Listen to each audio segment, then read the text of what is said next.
All that love. There you go. The blue little bar is up to say we're live. It is Bank Holiday Monday here in the UK, the 7th of May, Monday, the 7th of May, 2018. So good evening, everybody in the chat room. You can see that I've got the chat up on the screen on my on me. So when we get started with our quiz, obviously everybody will see the chat. But we're going to talk a few minutes while people come in with Josh. Josh, we've had a lovely... Oh, sorry, to say Patricia's here and Josh is here. Patricia UK, Josh America. So hi, guys. Hi. Josh, we've had a really nice day today. No chemtrails, no nothing. You got a blue sky over there for once? Well, not now. It's going dark. But yes, one day. Yes, ma'am. Maybe only one day of the year. We've had the sun, blue skies, no clouds. How convenient that they chose a day when there's no sun and moon at the same time to let the UK see the sun and moon at the same time. We did a week ago, 2 weeks ago. The sun was near the moon. Well, the moon was near the sun. Gorgeous. Yeah, but I haven't really seen the moon since then. Yeah, it comes out around 2 a.m. When I'm getting up to go to work, it's moonrise around 1:30, 2 a.m. And it goes away by about 8 a.m. Okay. So that's what you're doing then. You're doing your nights, are you? Lots of night work. Oh yeah, my days and nights are all one. What do you mean you can't go to sleep? Sometimes. Yeah, that sounds like me just being a flat earther doing the hangouts. I don't get much sleep. Oh yeah. You got your second full-time job. This is more of a full-time job than the actual work I do, I think. All in a good cause, all for the people. So that's a good thing. If it's doing something you love, it's not really work, is it? Yeah, and I can't help it. I feel I've got to do it. So there you go.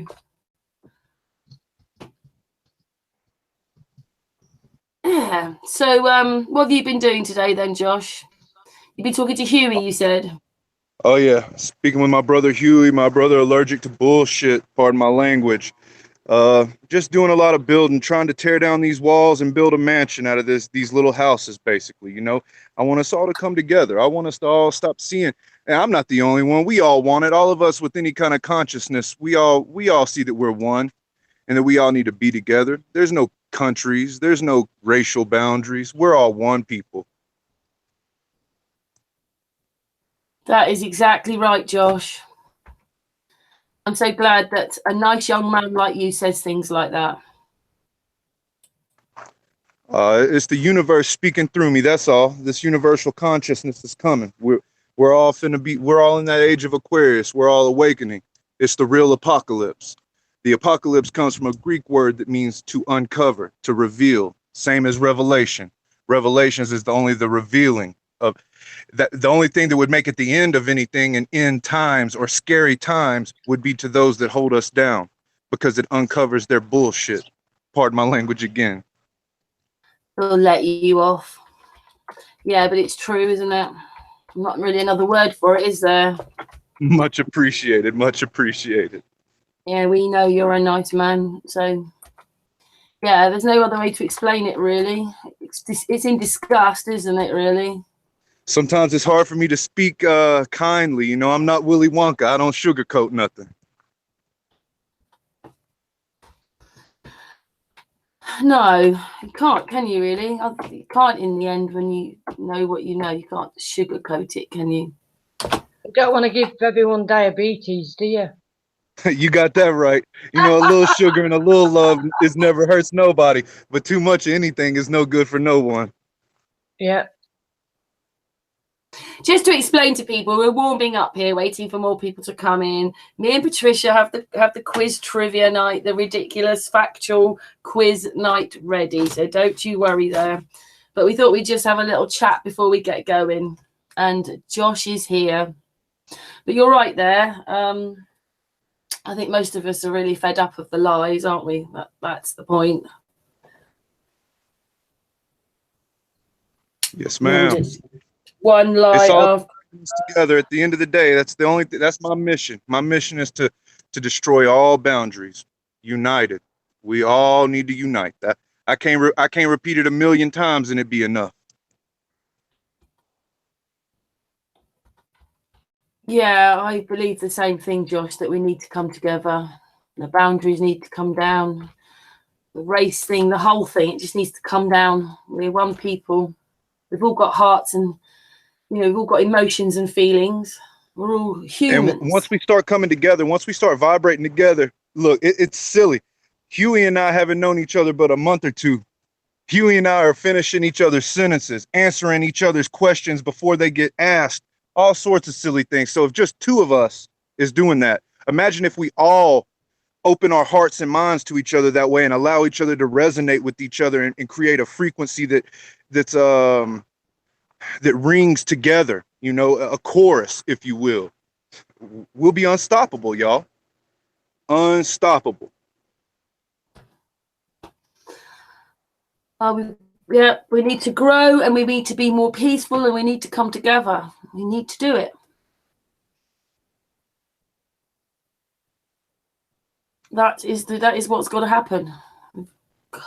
There's always going to be slight differences. Said Josh is right on.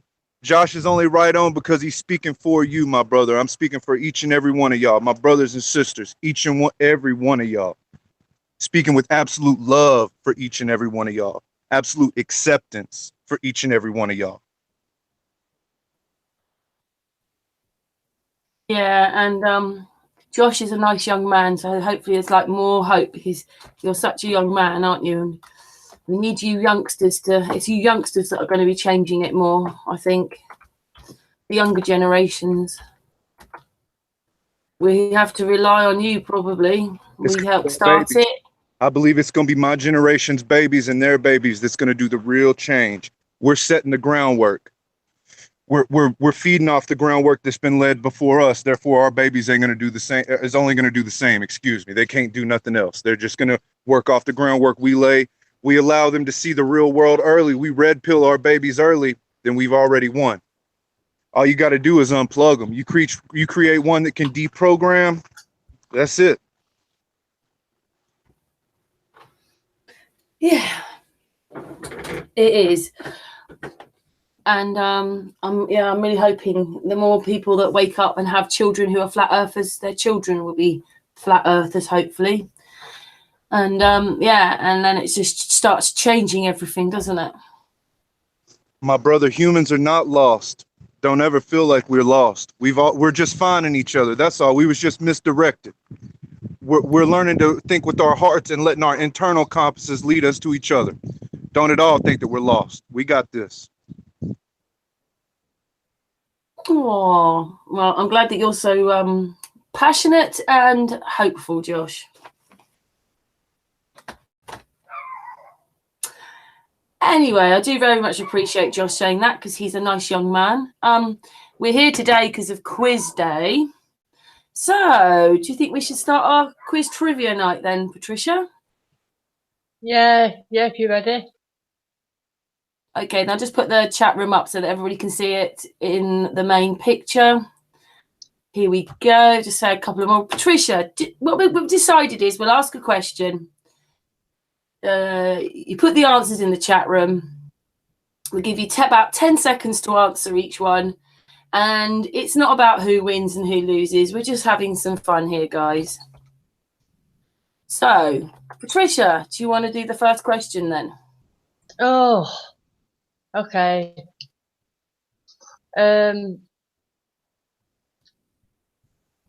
Right, okay, here goes. In North Carolina, it is illegal to use what to plough cotton fields? Maybe repeat it again for them just in case they missed a little bit. Repeat it twice. I'll do the same. In North Carolina, it is illegal to use what to plough cotton fields? So what aren't you allowed to use when you're ploughing a cotton field? Got 10 seconds, chat room. Josh, do you know? I'm going to talk out of turn and say a child. It's illegal to use a child to plow your farms. Chilster Deluxe has said horse. The wife. Wife. A scat. Whatever one of those is. Yeah, yeah. 1, 2, 3, 4, 5. Go on then, Patricia. Give them the answer. An elephant. How, That's you'd true. never thought of it, would you? I mean, hey, the mind boggles, eh? Yeah, these are some of the questions that we're finding. You know, these are quiz questions and stuff. So yeah, there you go. An elephant. Okay, I'll ask one next now. This one's a bit more. So I'll repeat it twice, although it's not a very difficult question. Everybody in the chat room, how high is Everest? I'll repeat that. How high is Everest?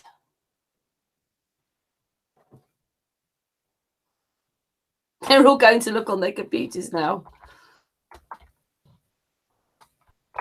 Anybody got an idea?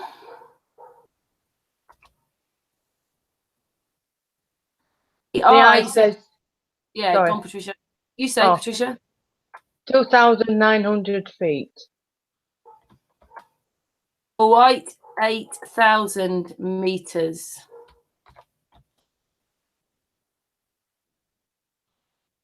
Anybody else in the chat room gonna answer? Marilyn said, how high do you want it to be? Yeah. No, ma'am, they're busy Googling the answer. Cheating. Yeah. Mars says 8,850. Not as high as me, Ha, says Midnight Gardener. The most high, says Wilson Flemco. Right, well, the answer is 8,848 meters. That's 29,028 feet. So a few of you are very close there, so well done. Yeah, well done. Yeah, well done, chat room. You got that right. Lady Onyx there. That's a Belled bit high. Frost said it's pretty chill up there, so it must be high enough. Yeah. Okay, Patricia, it's your go again. Okay. What did J. Edgar Hoover bar people from walking on? So, J. Edgar Hoover, he stopped people from walking on what?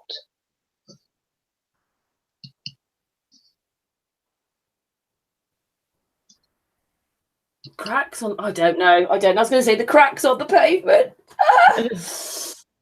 I don't know.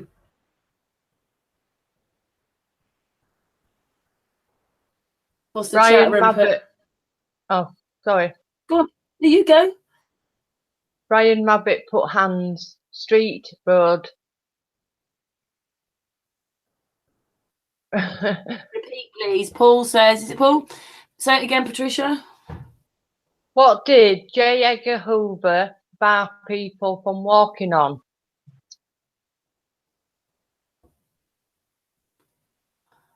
Or ban? The ceiling. The eye says the ceiling. Eggshells. Eggshells. Yeah, a lot of people walk on eggshells, don't they? Is Josh there? Josh, what's your answer? He might he's at home, so he might be doing a family duty. It's Flat Earth Dude's there. Hi, Flat Earth Dude. Everybody subscribe to Flat Earth Dude's new channel, please. So he can start streaming. He has to get 100 subscribers and then he can start streaming. So everybody subscribe to him, please. Tell them the answer is a European swallow. Brian Mabbott has put the curve. Yeah. Are you ready for the answer? Are you ready for the answer then? In anticipation. His shadow. Really? Yeah, would you believe it? Why? Why? How does that work when they're all walking down the street together? Oh, his shadow. Yeah, his shadow. No one can walk his shadow. Wow. It's just unbelievable, isn't it, some of these things?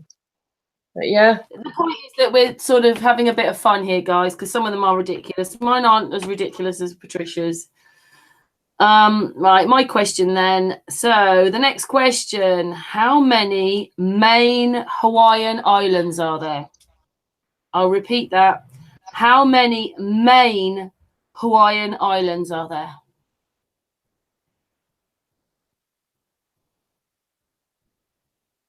Gotta wait for them to answer. Hey, Flat Earth Dude says 8. Marilyn says 6. Oh. FE Dude says 7. The I says 3. Oh, Flat Earth Dude says 5 now. Marilyn now says 6. We can only take your first answer though. Alexander says 5. Chilster Deluxe says 5. Martin says 12. Mar says 18. Does everybody want to know the answer? The answer is 8.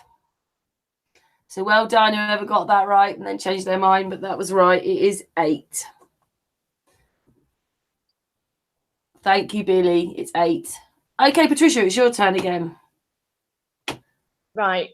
According to doctors, people with what kind of pets fall asleep the easiest? So that's according to doctors, people with what kind of pets fall asleep the easiest?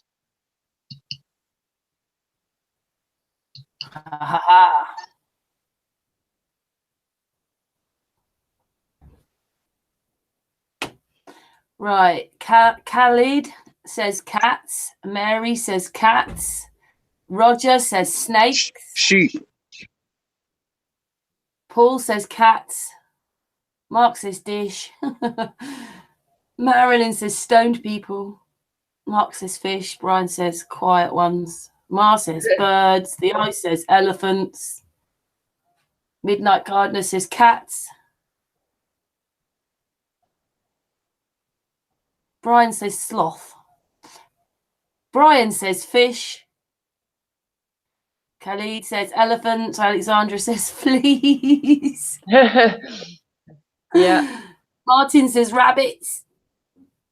Wilson Flamenco says exotic pets. Mo says sheep.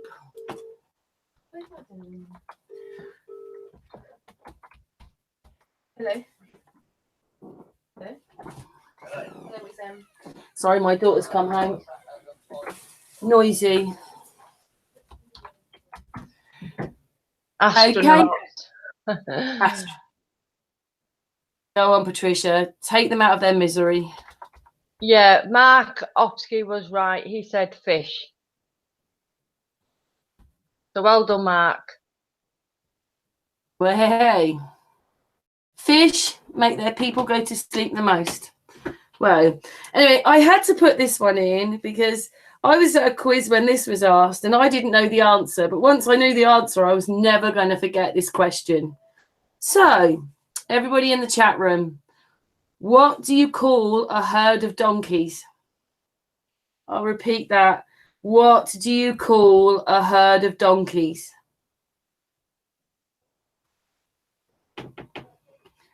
Will anybody know what a herd of donkeys is called? Yeah, it is, isn't it? But when you know the answer, it isn't.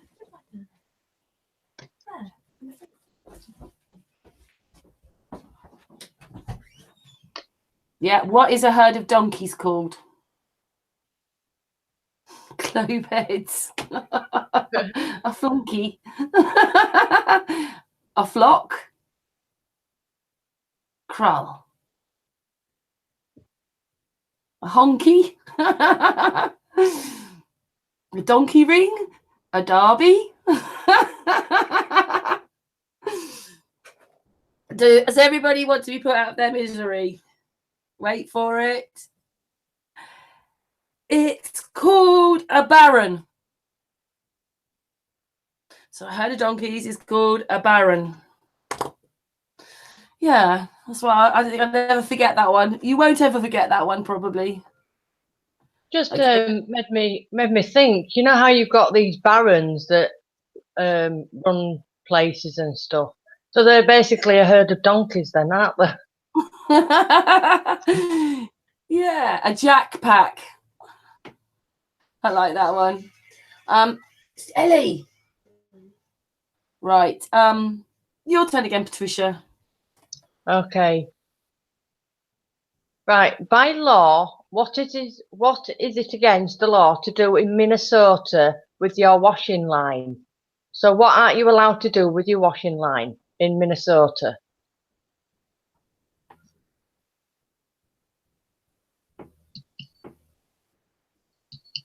This one's a hard one as well.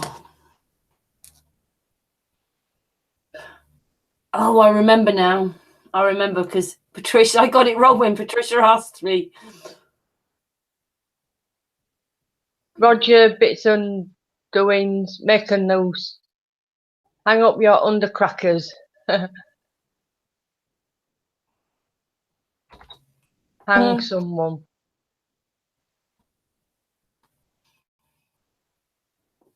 To wash the money. Yeah. Aha, put them out of their suspense then, Patricia. Somebody's put strangle the wife or midnight gardener. Well, apparently you're not allowed to mix male and female clothing. Wow. Just some of these laws. I mean, this is how ridiculous the laws are, aren't they, really? Telling me about it. You'd have never got that one, really, would you guys? Okay, back to me. The next question. Right. What year were contact lenses made? I'll repeat that. What year were contact lenses made?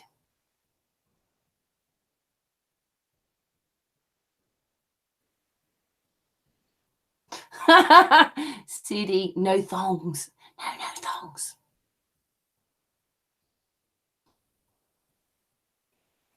So I'll repeat that again. What year were contact lenses made? Every year. 1980, 1955, 85, 1897. 1693. Whoa.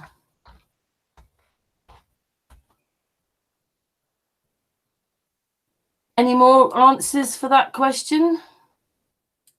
You'd think it'd be pretty recent, wouldn't you? You know, like 80s, 1980s. We've got 1800, 1938, 1972, 1990, 1958, 1980, 1962. Whoo! 220 BC, 1981, 10,000 BC. Right. Well, the answer, guys, is 1887. The first ones were made. They actually were glass. Hey, that's the year I was born. 1887. You'd be 130. Oh, I thought you said 1987. Excuse me. No, sorry, 1887, and they were glass. But anyway, they were actually went into the public. We're using them in 1888, but they were invented in 1887. How strange. Wow, these 1800s sure did make a lot of stuff. Your turn, Patricia. Okay. According to Massachusetts law, what can you not do to a pigeon? Repeat that, Patricia. Yeah. According to Massachusetts law, what can you not do to a pigeon?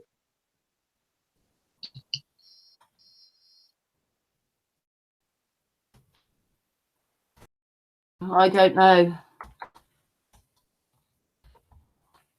Eat. F-E-D said eat. Eat it. Feed it. Cook it.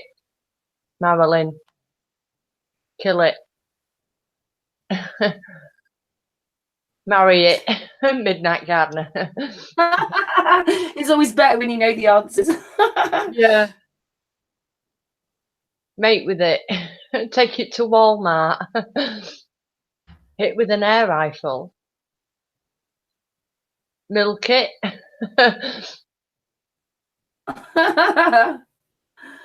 Oh, they're so close. Have it as a pet. Excuse me. That's the answer. No. That was Billy Sanchez says that. Have it as a pet.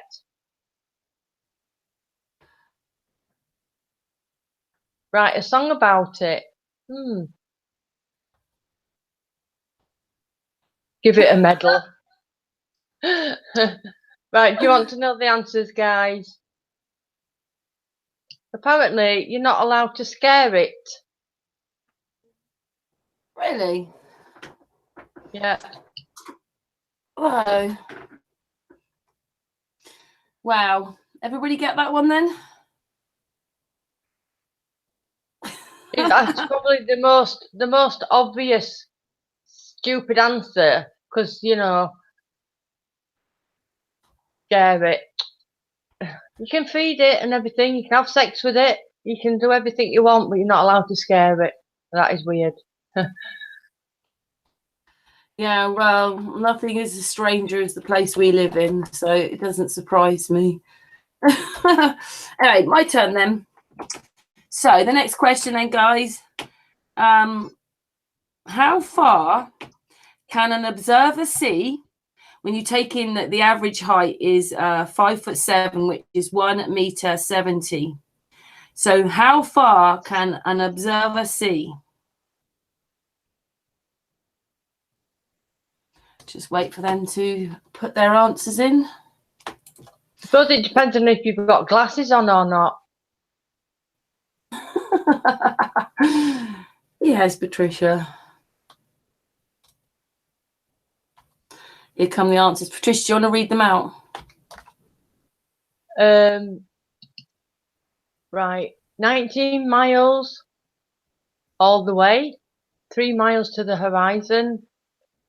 3.5 miles, Brian said that. 3 miles. 3-ish miles, weather depending. 12 foot in this room. Yeah, we went outside. 3 miles.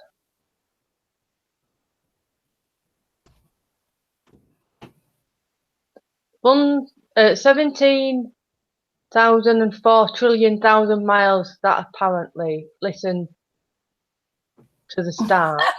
Okay.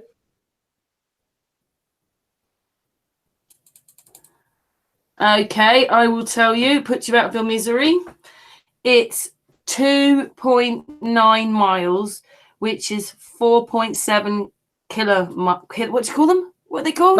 Kilometers. Kilometers. Think of what it was, kilometers. But it says if you were standing on a hill that was 100 feet high, the horizon would be 12.2 miles, and that's 19.6. What was it again? Kilometers. Yeah, I couldn't think what it was. Yeah. So there you go. So nearly 3 miles. Hey, thank you for that. Cool. Costa's there now. Hi, Costa. Your turn, Patricia. Okay. In Hartford, Connecticut, I've noticed most of these questions are like American, so If you live in America, you might have a bit more, especially in these places, you might have a bit more information on these. Right, anyway, in Hartford, Connecticut, it is illegal to educate what?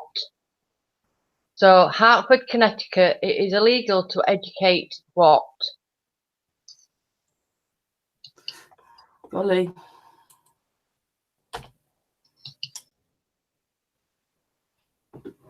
Goldfish. Oh, I thought that was your answer, Karen. Sorry. No, I was just saying hello as I do to people. I noticed, yeah. Sorry. Sorry, I'm going to stay quiet on some of these. It's not for me. This is the chat room. Hey, goldfish are quite intelligent, apparently. You know, they don't have a such thing as a 3-second memory.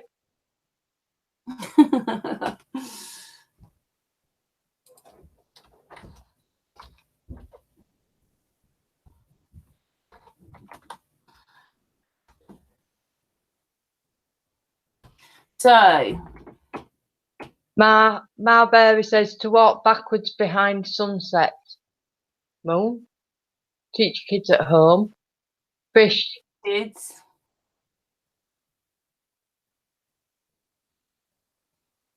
Your dog. What's the answer, Patricia? Well, you've got it. Goldfish. Brain. Your dog. So you have. I've just said goldfish. Well, fish in general do have a memory span longer than 3 seconds. So, yeah, you're quite intelligent. Goldfish brain.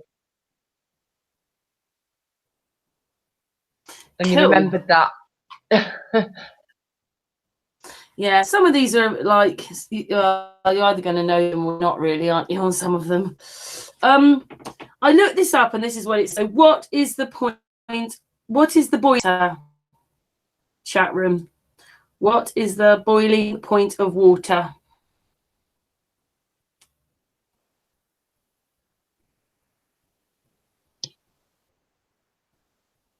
I'd say very hot. I wouldn't like to stick my finger in it. No, you wouldn't. It would burn you.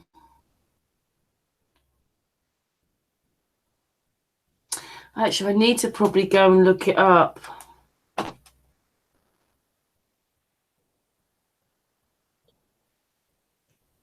You've got 100 degrees.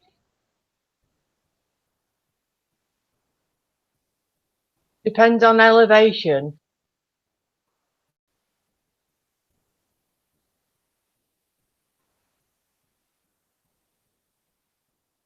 What was it asked? Degrees. I'm just looking up the right Celsius. So when yeah. Well, shall I tell you the answer then, guys? Well, Oh, that's Fahrenheit. Oh, right. Okay. So it's 100 Celsius. That looks like it's saying 32 degrees Fahrenheit. Fun fact, the difference between the boiling point and the freezing point of water is 180 degrees Fahrenheit. Okay, I've done it wrong then in my little calculator. Sorry, I was trying to do it, and thank you for putting me right there, Josh. But it's 100 Celsius. But that's pretty damn hot anyway, isn't it, guys? Patricia, your turn. I don't get the Fahrenheit and the Celsius thing. We're all different. In different countries, you have different things, don't you? Yep, the metric system also, you know, you tell somebody over here something weighs a kilogram, we're going to be like, huh? or 50, you know, for instance, like y'all use other measurements as well that we don't use, not like just kilometers and, you know, centimeters and stuff, or kilograms and stuff. Y'all use also a different, like, it's just different, you know. We use this. We're the only ones that are different, actually. Everyone else uses the metric system. I mean, this is just another way to confuse us all, isn't it? Do you know what I mean? It's, if it's not language that confuses us, it's going to be data that confuses us. Yeah, because we do feet and pounds as well. Although we're metric, anybody my age will always probably do it in feet and pounds and inches, and you know, whereas Oh yeah. I don't know. Yeah, whereas it's centimeters, isn't it, really, and inches, but pounds and feet, and that's all the old way, isn't it? Well, it is for us because we've gone metric. Marilyn Wisby says it's all the same when you have burnt yourself. Yeah, it's hot. Got that right. Yeah. Patricia, it shall go again then. Okay. Right.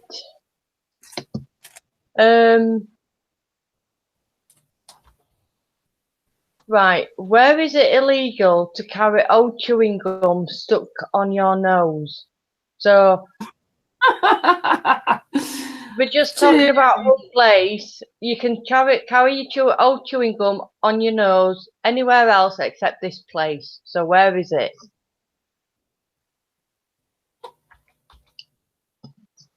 And you probably won't ever get it unless you've been there.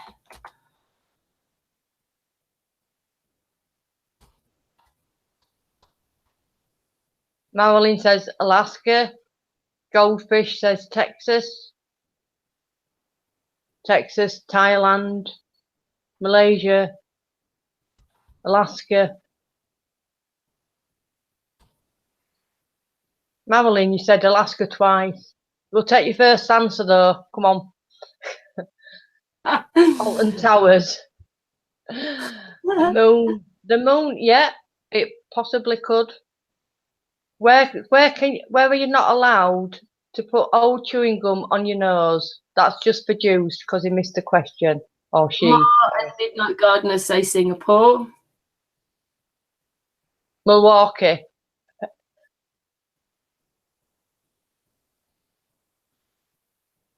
I don't think that's how you pronounce it, is it? Well, whatever. Anyway, would you like to hear the answer? Parliament, Lady Onyx says. Maybe North Korea. Getting warmer, I suppose.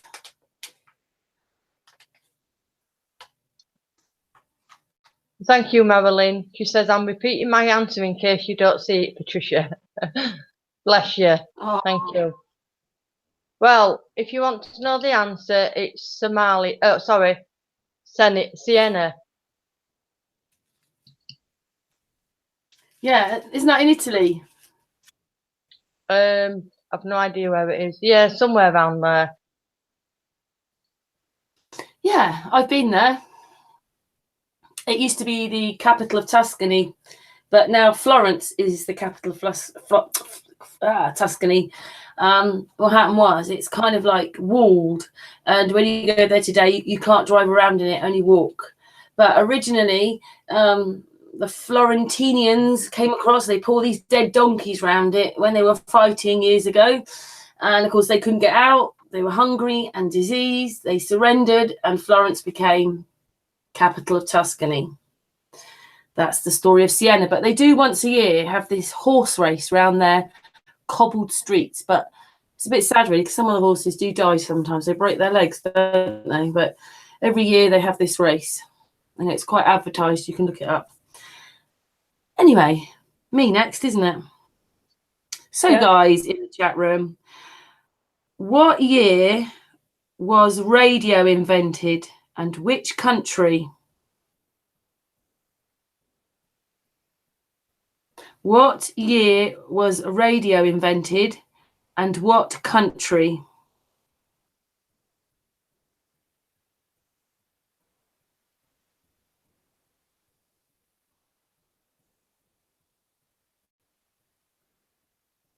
"1942 Luxembourg," says Goldfish Brain.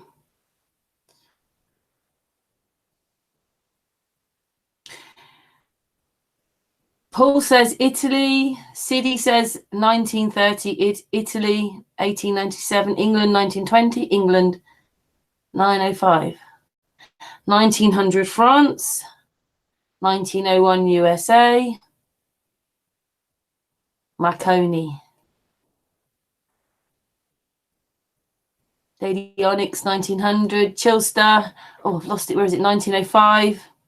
Mar says 1927. IT, is that Italy then? Marilyn says 1920. England. Marconi, Italy.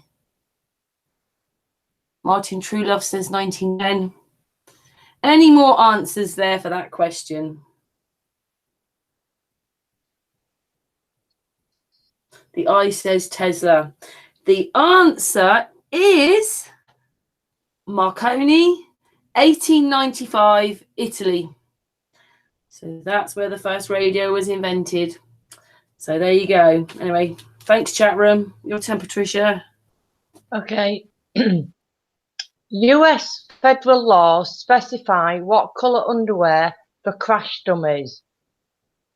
What's that? Say that again. US federal laws specify what colour underwear for crash dummies.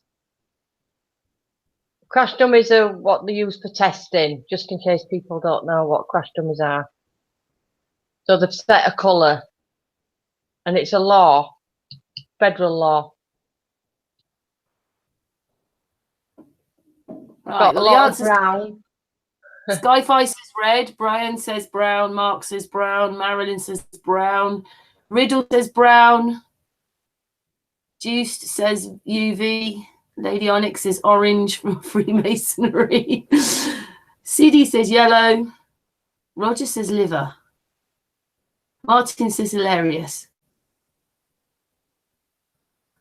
Any more takers there on that question? The colour. BCCM says blue. Martin says skin colour. The I says pink.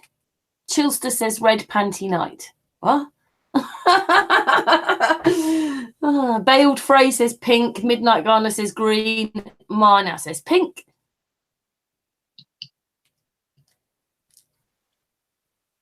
I've never missed actually, the question.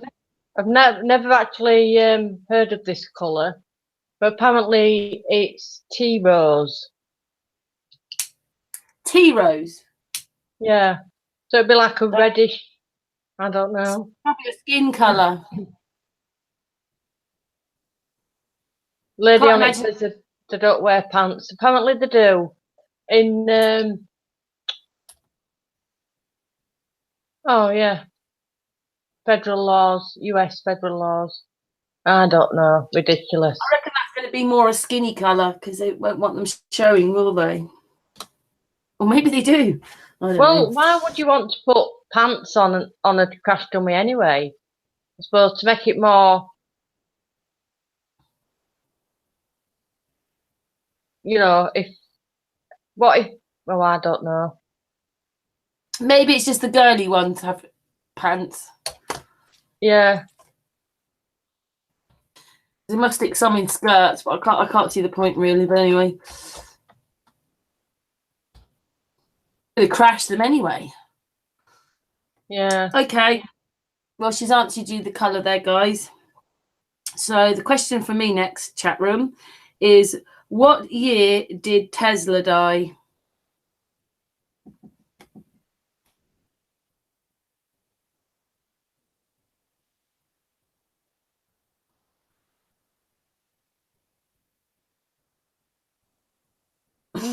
Theory right. Thanks very much for those answers, guys. The next question now is, what year did Tesla die?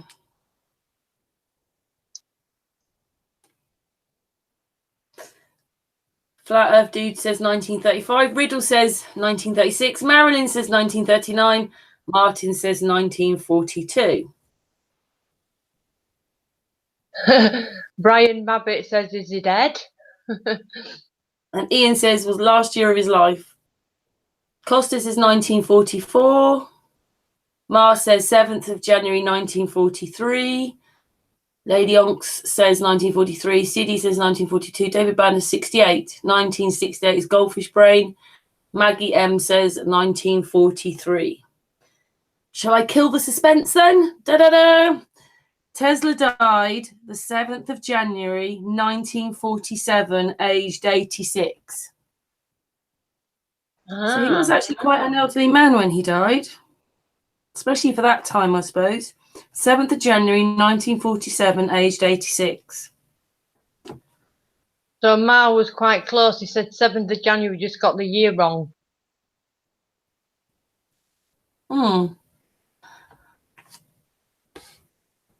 Your go, Patricia. Right.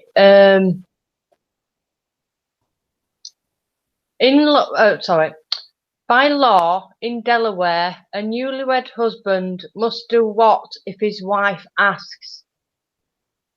So, in Delaware, by law, a newlywed husband must do what if his wife asks? Right, I bet we're going to get some good answers here from the chat room. Yeah.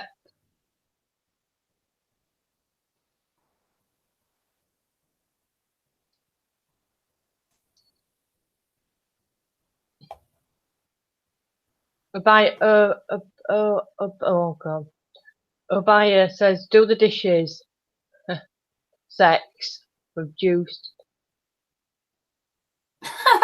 Goldfish brain. Get a beer. Hand over his bank card, riddle me this. Mark Oski says, milk the bull.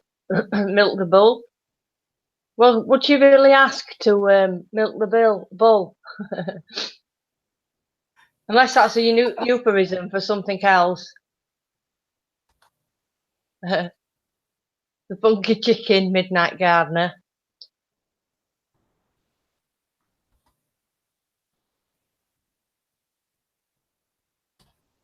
Put them out of their suspense, Patricia.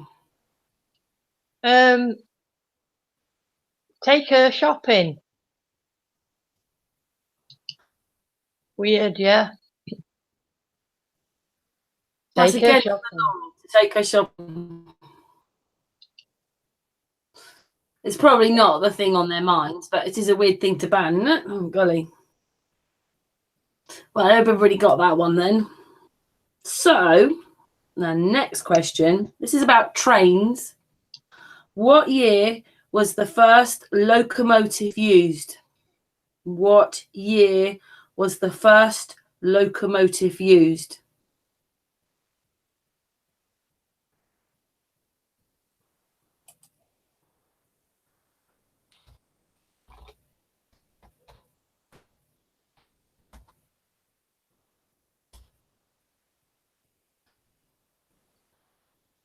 Waiting for the answers. What year was the first locomotive used? Oh, here we go. Goldfish Brain says 1870. Lady Onyx says 1867. Flat Earth Dude 1796. Billy Sanchez says 1798. The Eye says 1775. Riddle says 1832. Paul says 1854. Martin says 1800. Juice says 1878. Marilyn, it stopped in 1963. Mar says 1814. Maggie 1830. Libra 61 says 1830. Midnight 1833. City 1800. I don't know how to say that one. Albara 1666. Gravity inverted. Well, the year I have here is 1829. The name of the train was called Tom Thumb, and it was designed by Peter Cooper. But in brackets, it said, the invention of the steam locomotive created jobs, causing urbanization. So there you go. They wanted us to get on these trains so they could cause urbanization, which we're in now. Thought that was quite interesting. Yeah, Trains. My relatives came over from Ireland to work on the trains, you know, because it was an up and coming thing, weren't it? At 1800 somewhere, late, sort of middle to late 1800s. I just thought I'd share that with you.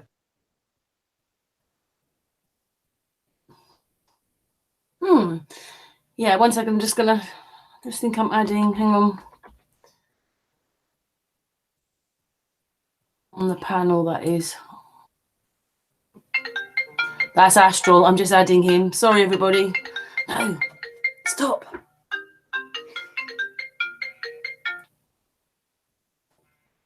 1 second, I'll just answer to Astral. Hang on, everybody. Astral, wrong hangout. I sent you the link. We're going on our quiz now, so I've sent it to you. Bye, darling. There's Astral. Right. Who's it? Me next or you? Me, ain't it? Patricia. No. Sorry, that's a personal joke, everybody. Carry on, Patricia. All right. This is quite. Oh, it's if you understand about. I'll just say it, and then it'll just connect with some people. Pope John the 21st used what as an effective eye wash? So Pope John the 11th used what as an effective eye wash? Deary me. I know I've just joined, but can we answer now, or do we have to wait? Write them down. Go for it. You've got about 10 seconds to work it out. Hi, Bling Bling, in the chat room. Hello, my darling. Hello, everybody. Riddle me this says bleach. I would say urine. I would say urine, but that's just a quick guess.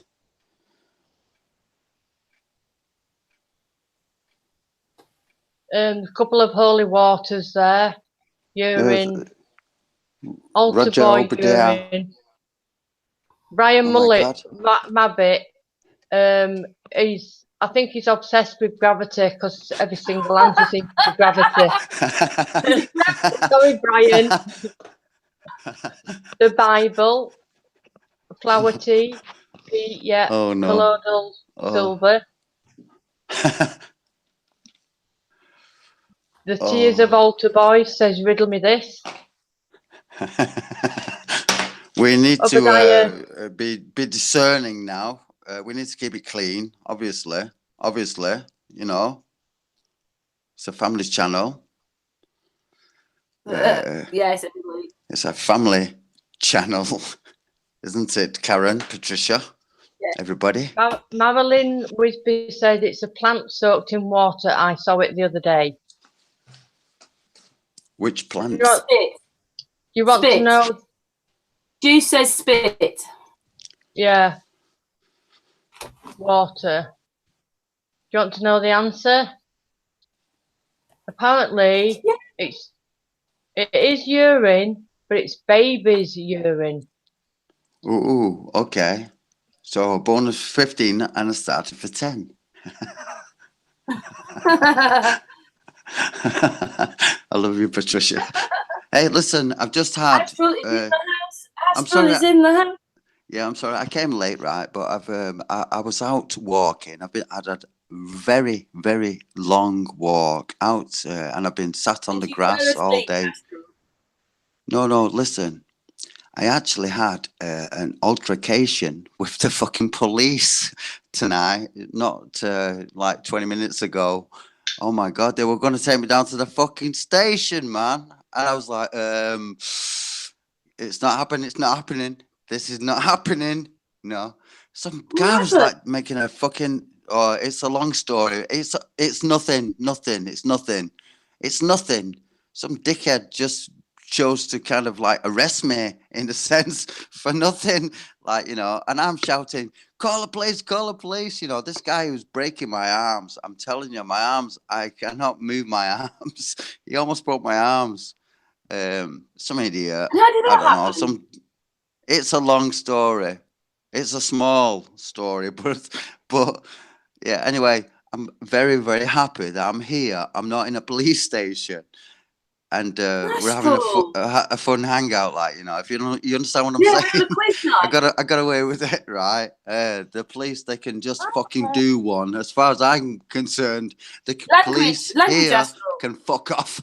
As far as I'm concerned. Astral! Sorry, no, but they just do my head in. To go to a prison in Denmark. Oh, hi, Josh. How you doing, man? Wonderful, brother. How you doing? What does it mean to go to prison in Denmark? What are prisons in Denmark like, or have you ever been?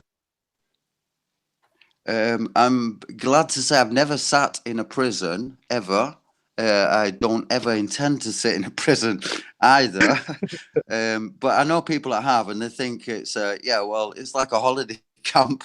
Basically, you get you get your TV and you can watch whatever you want to watch and your videos and all this kind of shit. Same You as get your America. computers, play billiards, play pool. Fucking hell, man. It's what the fuck? Are you going to prison or not? It's like, I mean, oh my god, man, I'm crying with laughter. It's so funny, Astral, Understand me, Astral, Josh? This can we is talk the about way this? it is. I'm not joking. It is a holiday camp here. If you want to go to prison in Denmark, you get your meals 3 times a day, a roof over your head. Hey, Hey, Astral.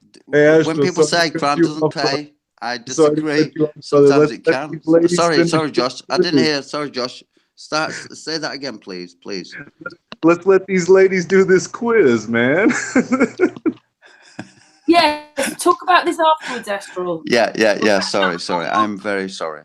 Go on. Is it my turn next? My turn, is it? Patricia was the last one. Yeah. Okay. Now, Astral didn't agree with me, but I looked this up, right? What's the longest river in the world? Ooh, can I answer? Go for it. The Amazon. Right.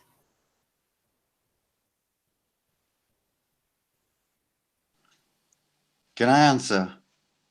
Go on then. The Nile. Yeah, Paul's put the Nile. Riddle's put the Congo. I yield the Jill's put the floor. Amazon. Lady Onyx has put River Nile. Marty's put the Amazon. Glober's Tears is the longest river. Goldfish has put Amazon. Juiced Amazon. Marilyn, it's in South America. Paul, it's the Blue Nile. The Eye, it's the Nile. Midnight Gardener, it's the Amazon. Siddy, a Mason. Right, Paul is the Amazon is the most watered. Maggie, the Nile. And then Odia, Crimea River. Any more answers? Bling Bling's put the Amazon. The Thames.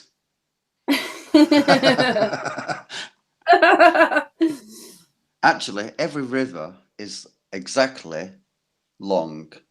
They're all exactly the same length. If you understand that all rivers run into an ocean, a bigger body, so all rivers therefore are all the same length. So all rivers are, yeah, in Danish you would say lige lang. They're all the same length, right? I yield the floor. And with that, I mean that all rivers are the same length, if you think about it. Actually, some of the rivers were quite close, but the one that said, well, the one they're saying beat it was the Amazon. It's 6,992 kilometers or 4,344 miles. Wow. Can Quite I big. just say Brian Mabbitt said, could it be gravity? Oh, you've got a world-class mind, Brian. I love you. It could be. You've got to always take that factor into consideration. So yeah.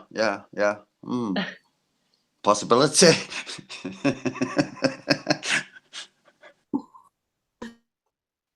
Okay, so well, that's the answer. That's what it says. Patricia's turn. Okay. In Quitman, Georgia, it is illegal for a chicken to do what? So in Quitman, Georgia, it's illegal for a chicken to do what?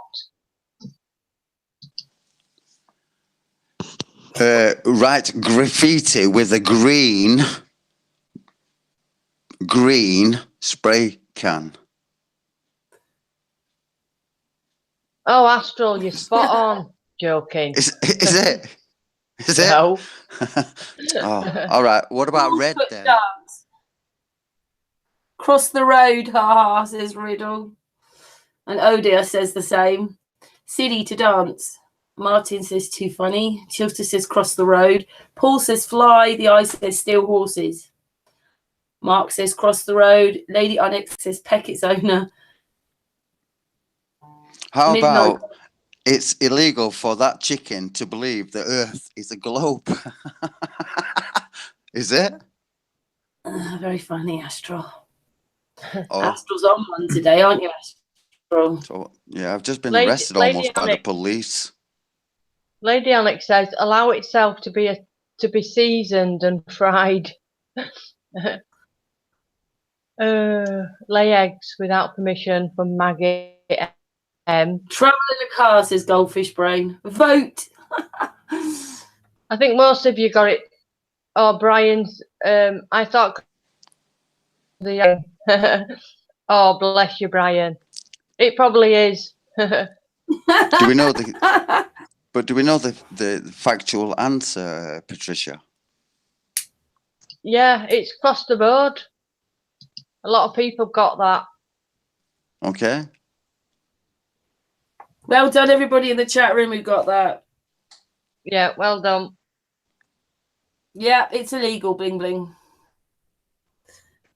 Right, me next. Which sea creature has 3 hearts? Will you get this one?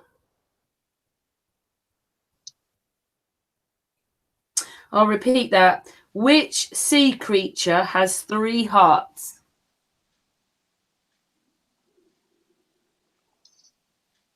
Riddle got one right. Yay. Goldfish Brain says, I'm really dumb. How really dumb we are. I'd like to answer this one too. If I'm not mistaken, it's an octopus. Wow, the chat room. Octopus. Yeah. Actually, I Aaron, thought that too, Lady Josh. Not Juice to says be like, you whale. know. Lady Leg says whale. Goldfish Brian says, sorry, Goldfish Brain says octopus. Skyfly says octopus squid. Martin says blue whale. I think that's octopus. Come on, Brian. We want the answer. Come on. We know you've got it. There's a lot of octopuses in there. CD says a pregnant fish are twins. Riddle says catfish. Why does the chicken cross the road? Says Bling Bling. Shall I put you out of your misery? Oh, yes. That's not gravity. I have been lied to.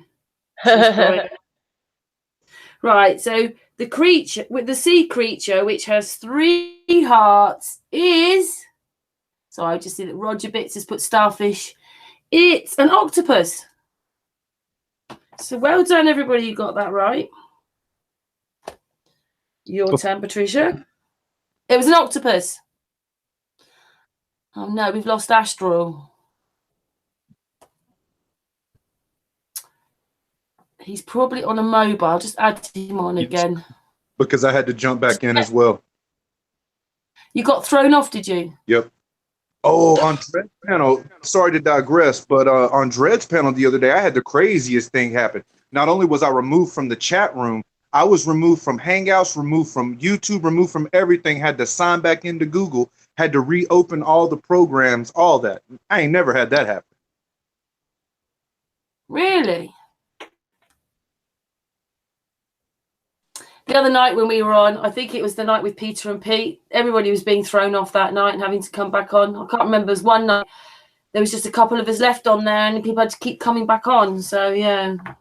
I was going to say, Sorry Josh, it's not what you know, it's who you know. That's why. It's not what you know, it's who you know. Do you understand what I'm saying? Yeah. I'm telling you, my internet is dropping off. I'm fucking losing sites that I've never lost before. I'm finding things that, what? It's like, what? I've not seen these people in like 3 years. Everything is just upside down, back to front, inside out. And it's, why is it happening? You know, there's some sort of, dare I say, some sort of an agenda going on with people that are giving the truth, you know, telling. Okay, Astral, I'm not saying Astral, they're telling lies. Astral, Sorry. can you just do the quiz? And... Oh, all Oh this yeah, stuff. sorry. Yeah, of course. Sorry, my darling, because we're doing a quiz, aren't we? And when we finish the quiz, then we can talk about all this stuff. Patricia. Yeah.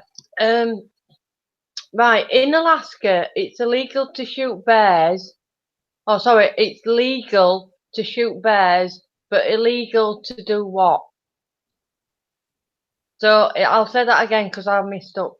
In Alaska, it's legal to shoot bears, but illegal to do what? So what can't you do to a bear?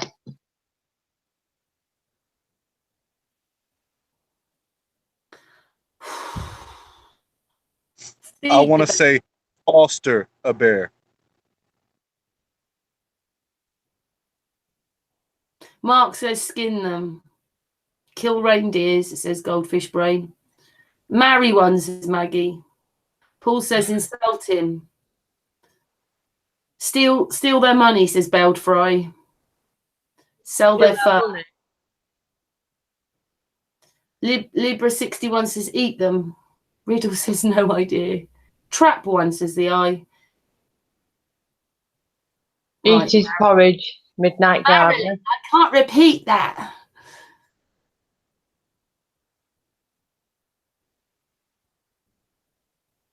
Dance with them, bear hug, feed him. Can't feed them. Patricia. The answer is wake one up for a photo. So you can kill them, but you can't wake them up for a photo. Want to wake one up. If you want to wake one up, eh? You could wake one up to shoot it, but you can't wake one up to take a picture. No. I mean, why would you want to do that anyway? You just want to avoid them, don't you? But yeah. Silly. We're having a laugh, aren't we, guys? Right, my turn next then. How many bones does a human have? I'll repeat that. How many bones does a human have? I'd like to answer. I know it's a large number, but for some reason the number 236 hops in my brain. Right. Skyfly says 147. Jonathan says 209. I think 206. Right, well done, Astral. Martin says 160. Lady Onyx is 248. Juice says 999. Marilyn 80. Libra says 206. Young, however you say that, sorry. Young T 263. CD 666. You keep putting that. Maggie says 268. Riddle says 214. Brian says 666. Jonathan says, whoa, 1,000 bones. Really? Where's that one then? I missed that one. Billy says 1,200. Mars says 212. Midnight says 5. Bling Bling says 206. Libra 61 says 206. Tommy says Astral rocks with a wink. He says 236. Odia says no comment. Skyfly says gravity. Chills to 220. Right. Well, the answer is 206. So well done for everybody that got 206. I was close. Spot on. Absolutely. Spot on. I don't know why I said 206, but yeah. Stu said 206 along with me. Congratulations. Yeah, well done. Patricia, you'll go. Right. In Arizona, you must register with state before becoming what? So in Arizona, you must register with the state before becoming what?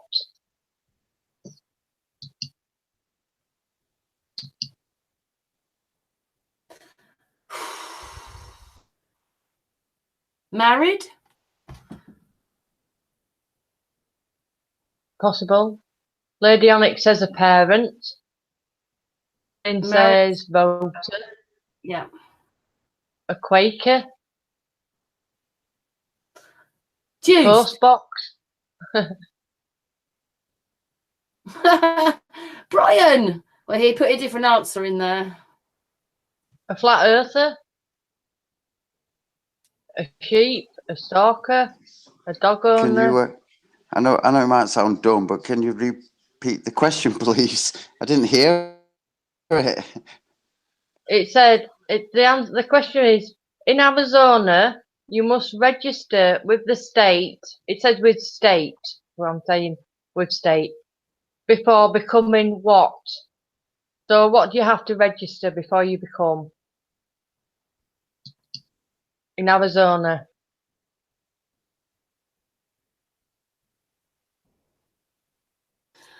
They're really hard, Patricia. Well, they're silly. If you think about it, they're not hard. They're just silly.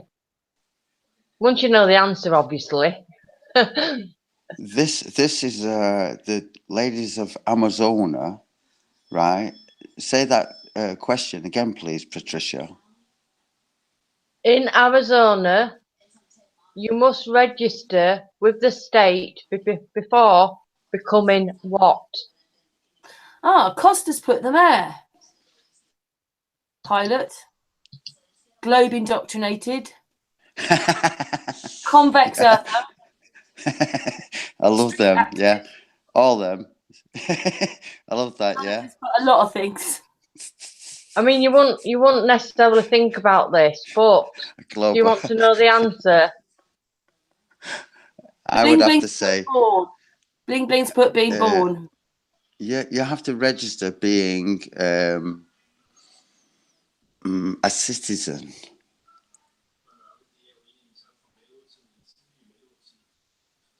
You want to know the answer? Yes. Yeah, please. Right, are you ready for this? Hold on to your seats. If you want to become one of these, you have to register with the state, an illegal drug dealer. You have to register to be an illegal drug dealer. Yep. What? I know. Oh, goodness gracious me. Oh. Yeah, well, then you're no longer illegal. Does that make sense to you? I don't think it makes sense. Then you must therefore be a legal drug dealer if you registered to the state. Yeah. It just goes to show that they want to know, these people that do illegal things, that because they're going to put stipulations and regulations on them, and they're going to oh, what's the word? They're just going to take control, aren't they? The state takes control. Yeah. Yeah. Well, we live in a crazy place. Anyway, I hope everybody got that answer then. I don't think anybody got that answer. No, you said the answer. I meant it that way. Yeah. Yeah. The next question is me. So pewter is made of two metals. What are they?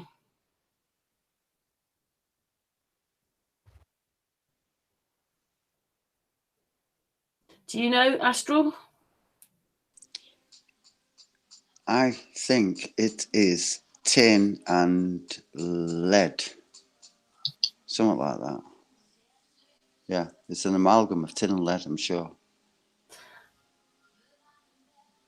But... Oh dear, I'm sorry if I've said that wrong. Anyway, he says, or they say, lead and tin. Chilster says silver and gold. Silver and gold. Carolyn says lead and zinc. Lady Onyx says tin.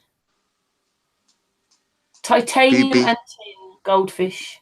PB, that's lead. Riddle me this, says gold and cheese. Regulated criminals. You're kidding me, Tommy. Tommy. 61 says zinc and tin. Any more? Josh, are you there? Have you got the answer?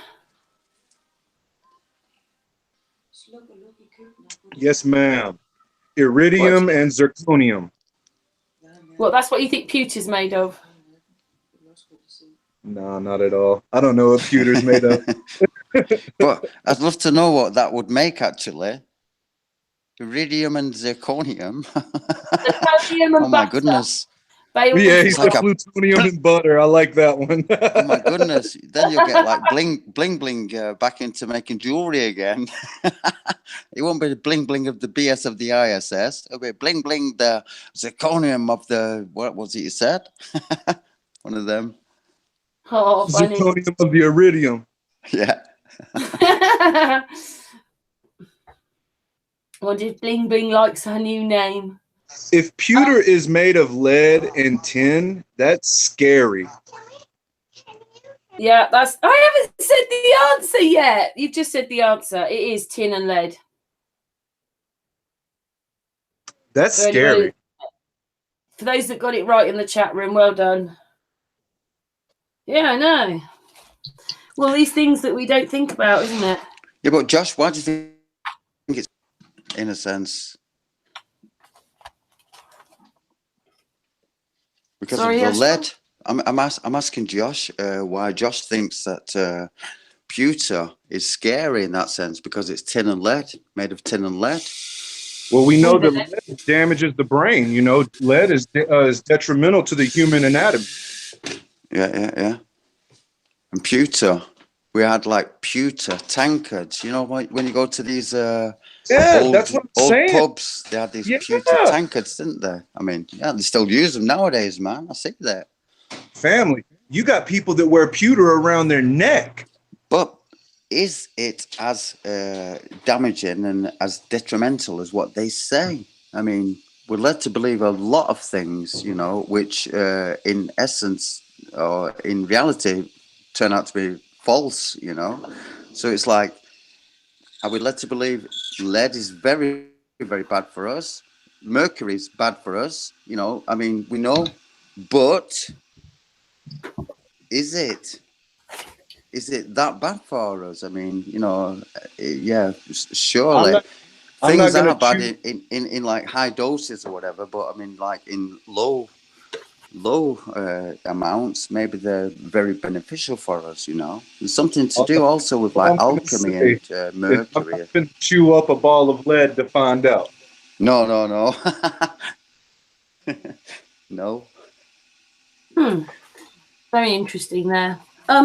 Patricia, it's your go. Right. I can't pronounce this one. Cheyenne, Wyoming. What is illegal on Wednesday? So what aren't you allowed to do in Cheyenne, whenever, Wyoming? What can't you do on a Wednesday? It's illegal.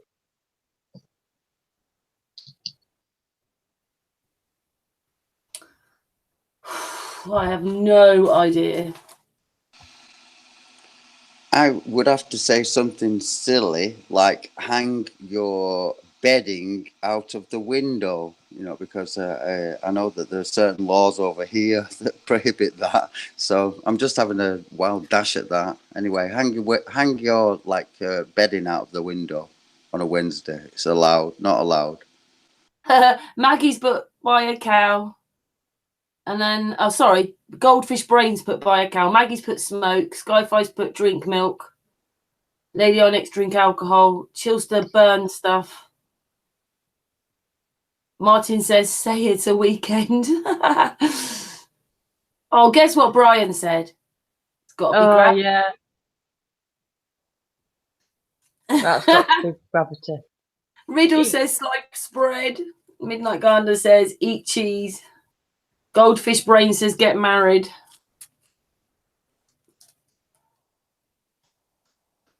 Is that all the answers for that question? I think that's all the questions, all the answers rather, Patricia. So, Patricia, put them out of their misery.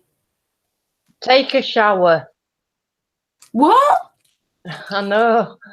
Fred Carr says, we'll go to the loo. You can't take a shower on a Wednesday. And there's nothing on the telly, so what else are you supposed to do?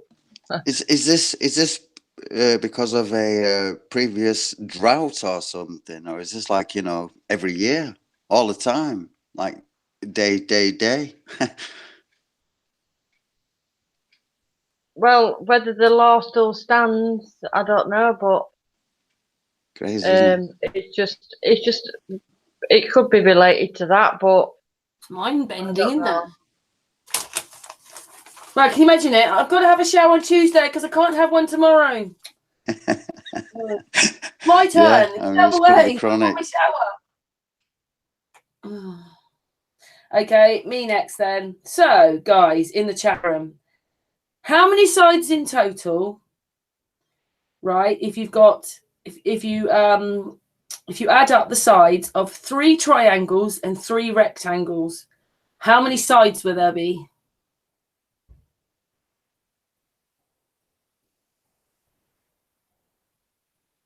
Astral?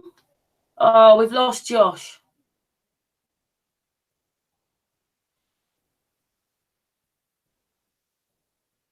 Oh, SKYFLY says 24.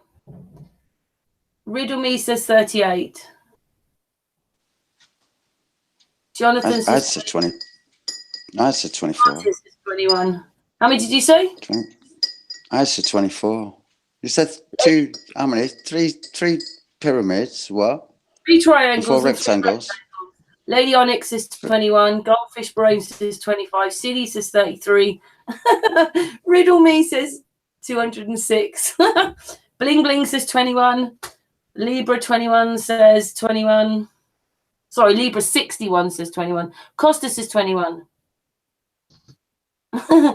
Oda says no idea. So I put you out of your misery, everybody. Any more coming in with answers? The eye says 27. Right, the answer is 21. So well done, everybody in the chat room who got that right. Over to How'd you Patricia. work that out? Hang on, can you explain that then? That's what they said. Just explain it then. They said 21. 3, how many? Triangles and 3 rectangles. 3 rectangles, yeah? So 1 rectangle's got 4 sides, plus the 2, there's 6, right? Is that correct? 4, 8, 12. And then you've got the pyramids. How many sides has a pyramid got? 4, And 8, 12. 3, 3, 6, 9. 9 and 12, 21.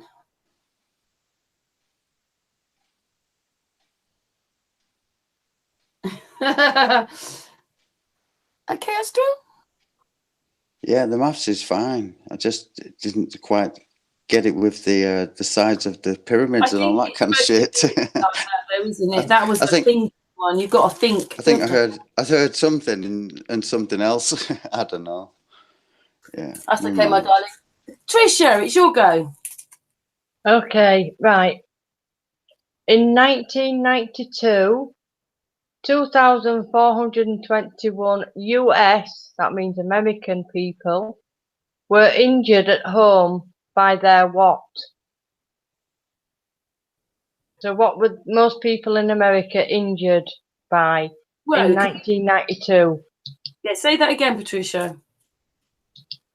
In 1992, 2,421 US people were injured at home by their what?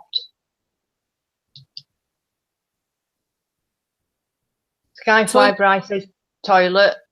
Paul says toaster. It's got to be garbage disposal because they got them, haven't they?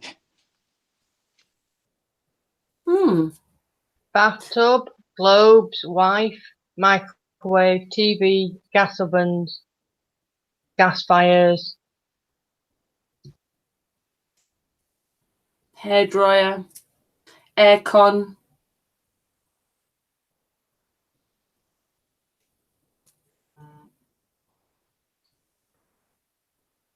bendy water. oh, sorry, I've got an answer on my phone from Mark. He says Northridge earthquake.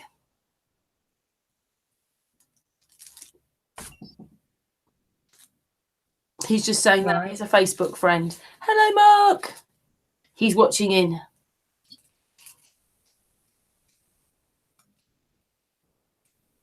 Patricia, what's the answer? Houseplants. I don't know how they would be injured by a houseplant, but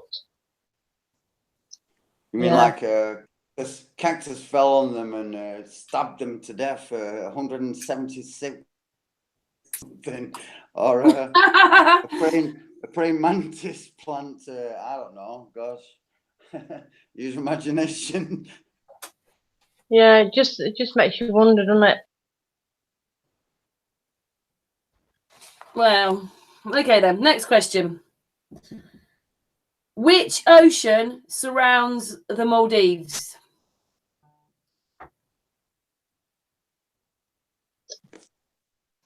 I can't repeat the next answer that Mark just gave me there. Very funny, Mark. Oh. So which ocean surrounds the Maldives?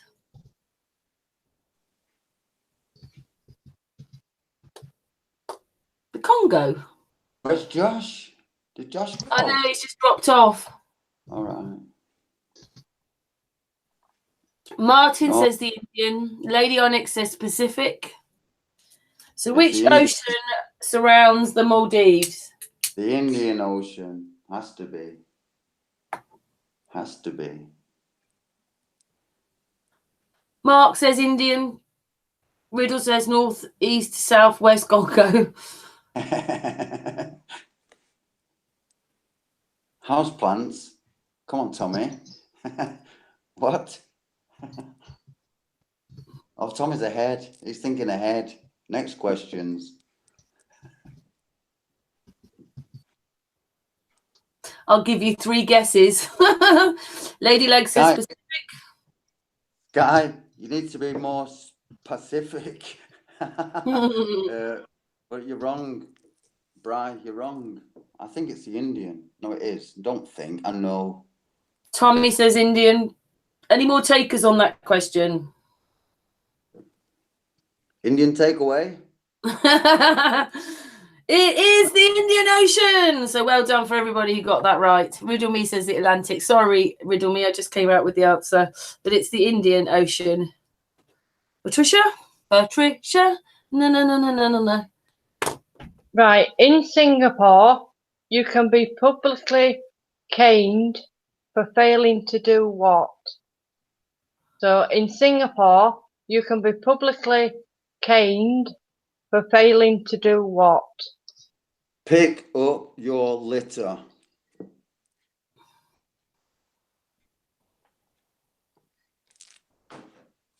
Ah, is that what you think?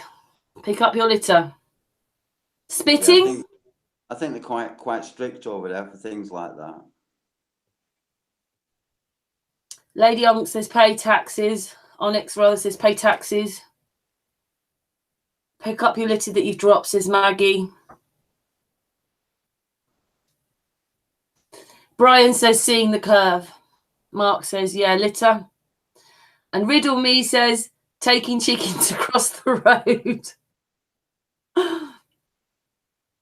Lady Leg says cover your feet. Bailed Fry says tie your shoelaces. Siddy says kneel for the king. Martin Truelove says throw something on the ground. Bling Bling says picking up bubblegum on sidewalks. And Goldfish Brain says failing a drink drive test. Costa says drink driving. Lady Onyx says smoking a doobie on a Tuesday. Skyfly says, walking on the cracks on the pavement. Trouble says, what's happening? We're having a quiz, Trouble, about. The question is, what's the question?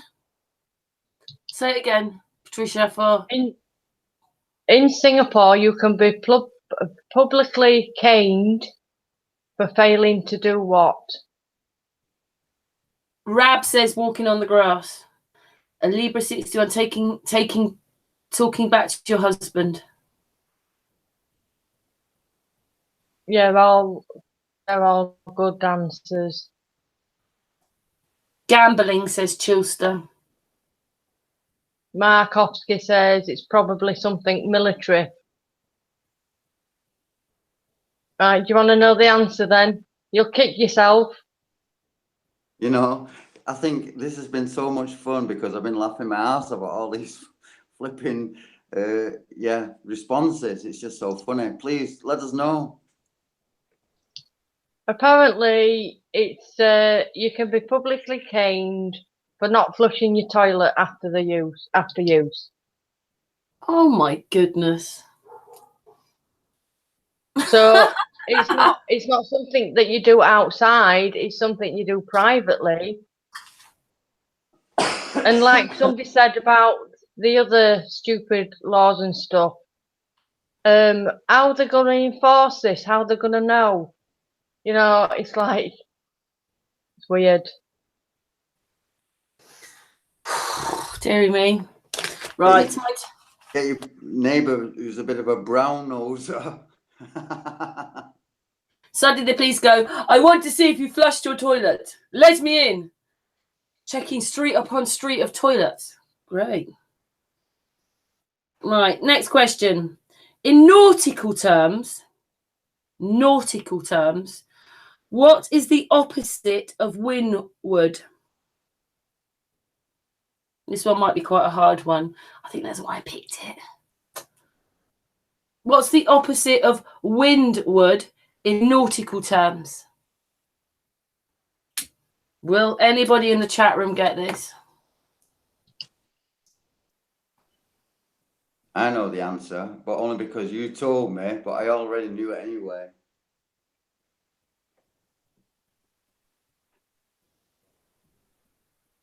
Yeah, what's the opposite in nautical terms of windward? Windward.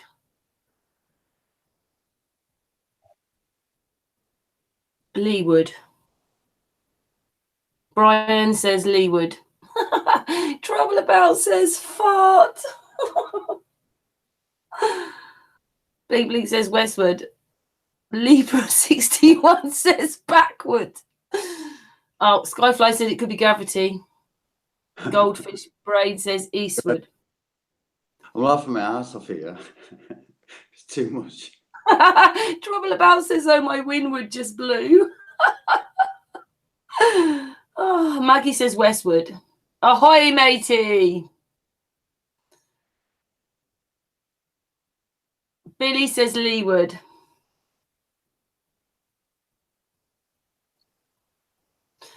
Is that it? Is as the answers stop coming in?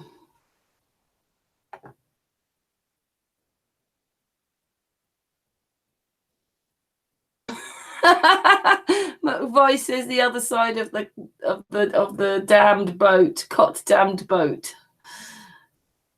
Oh, I'll put you out of misery. It's leeward. So congratulations, everybody who got that answer right. Outward. Patricia, you'll go. Right. I hope everyone gets this one because it's a really good answer. In Boston, by law, what is banned from the back seat of cars? So what can't you have in the back seat of a car by law? Is it a chick?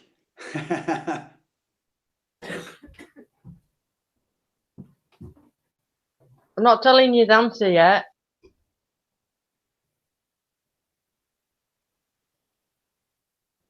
Hey, Astral, can you do us a favour? Trouble About wants to know what leeward means. Would you look it up for us? Yeah, Will. Give us a sec. Thanks, darling.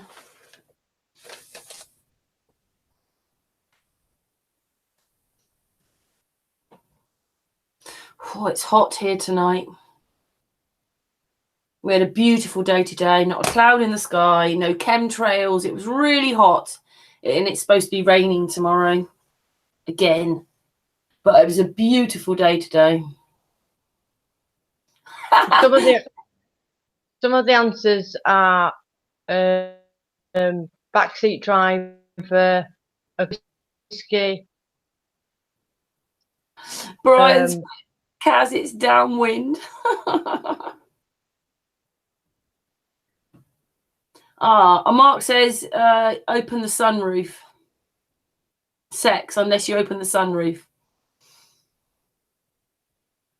Skyfly says no nice weather on Tuesday. Oh, right, he's answering me. Maggie, a shotgun rider. Bling Bling says gorillas. A child. child. Yeah. It is, Brian. Hello, White Magician. Any more answers to that question?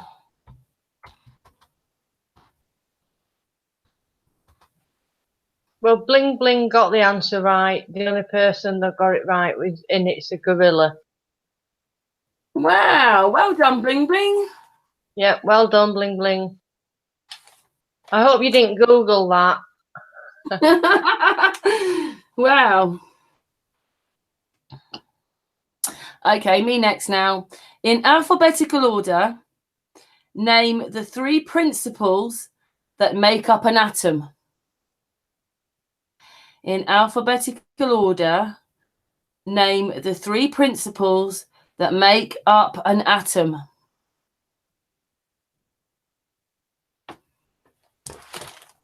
Have to wait for the chat room to catch up.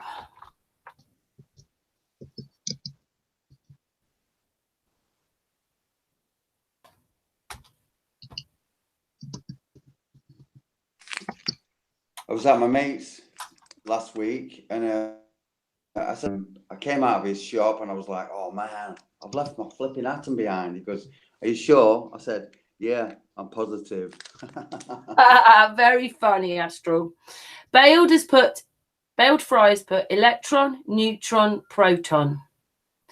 Martin has put photon, proton, and and Odia has put atom from the Greek in what's that?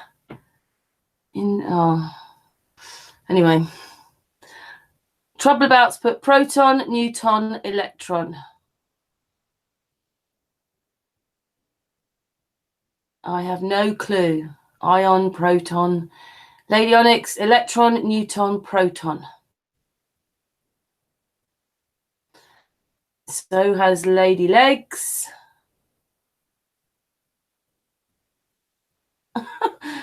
Lady Onyx, what's that?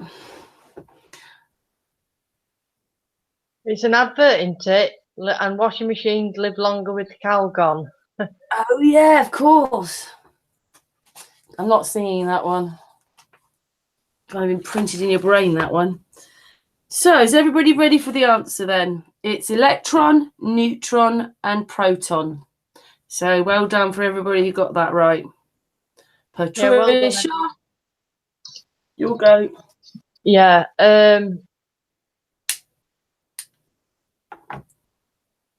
In 1971, French riot police were ordered to the Riviera to deal with what? That's in 1971, so that's this century. French riot police were ordered to the Riviera to deal with what? Last century, Patricia. Well, you know what I mean. It's not like 18, it's 19. Yeah, of course. We've gone through another century, haven't we? It's all right. We're living in the last century. We were younger then. I remember when the dinosaurs were around, so I get a bit confused. Very funny.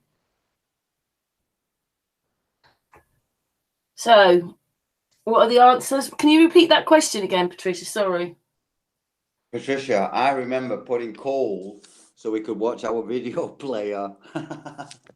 You know.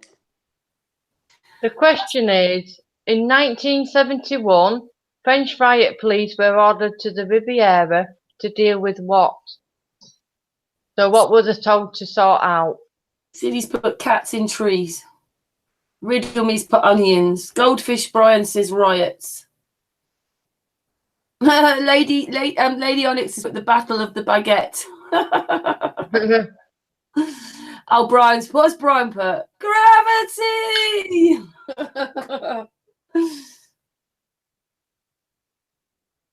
SKYFLY says oil protesters. Riddle me says French fries.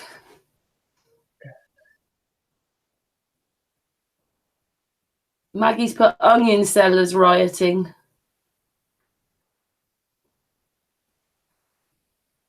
Mark says angry farmers.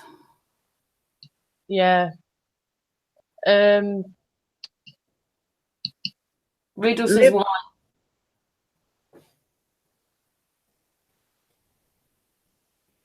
Go on, Patricia. Libra 61 star got it right. It's topless women. Wow. Hundreds of topless women. I wonder what would happen. What would have happened on that day if I'd been a fly in the wall? Well, not me personally, but you know what I mean.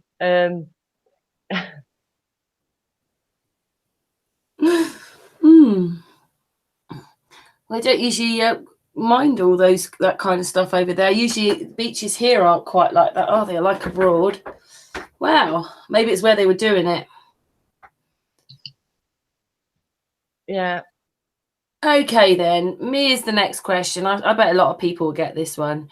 Who was the first woman to successfully fly solo across the Atlantic?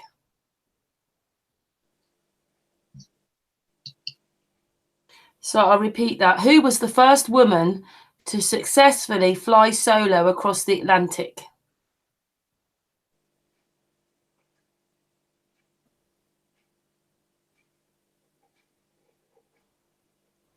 Waiting for the catch-up room to catch up. Astral, do you know the answer to that one? Mia. I do and I don't. And no, I can't answer you. No, I cannot.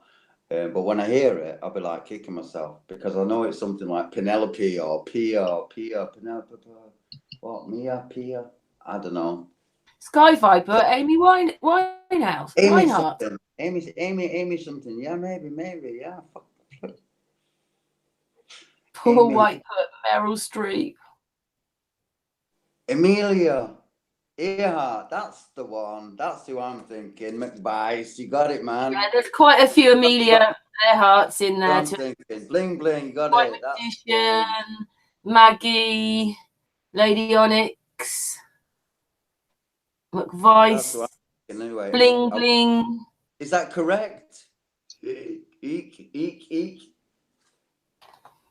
That is correct. That is the answer, everybody. Well done, everybody. Maggie got that as well. Amelia Earhart.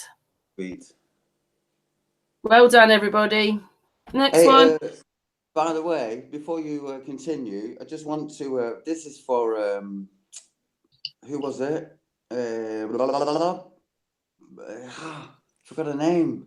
Trouble about leeward. What it means, right? In the dictionary, it says this: leeward of or pertaining to the direction towards which the wind is blowing. 2, being on or towards the side sheltered from the wind. So that's leeward. There you go. All right. I yield the floor. Thanks for that, Astral. Thanks for that. Okay, there's your answer. Right, Patricia, it's your go again. Where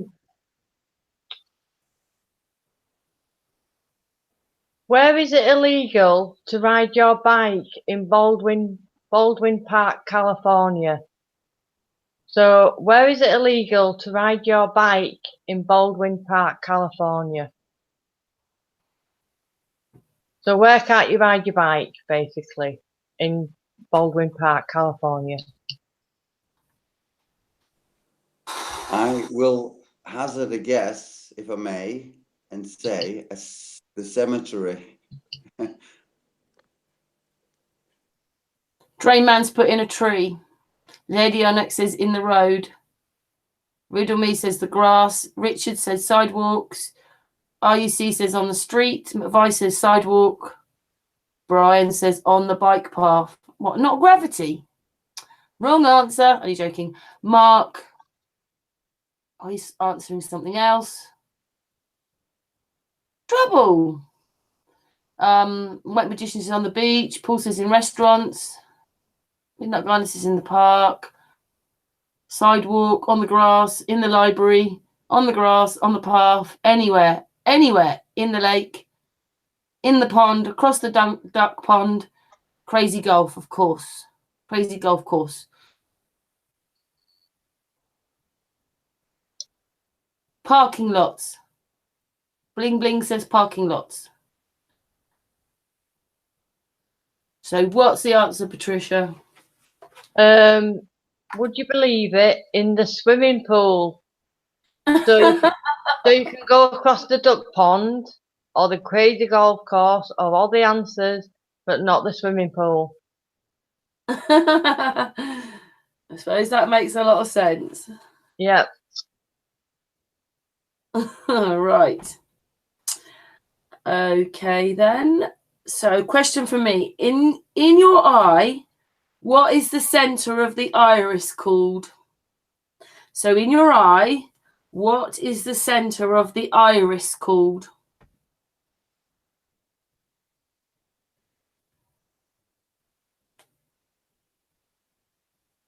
Astral, do you know that one?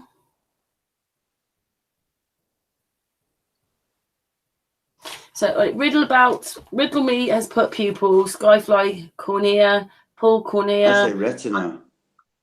RUC says pupil. Okay, Astral. Drayman says pupil. Trouble About says pupil.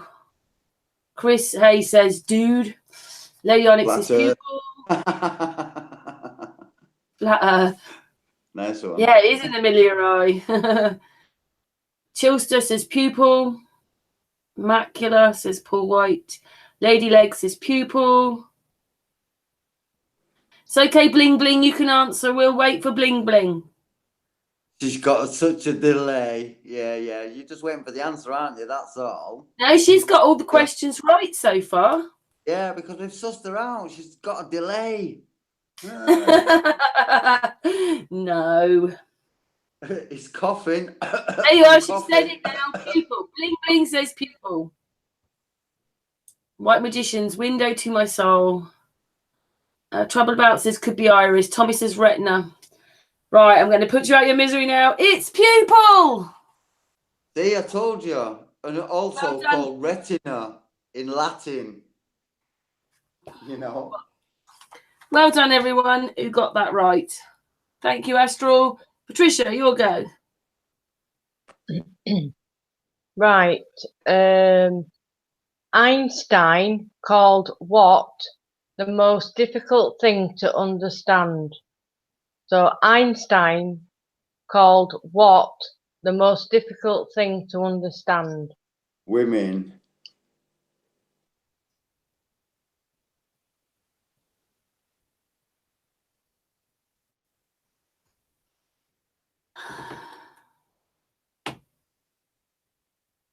It's okay, Bling Bling. You're only being teased by Astral. We love you, Bling Bling. Mwah.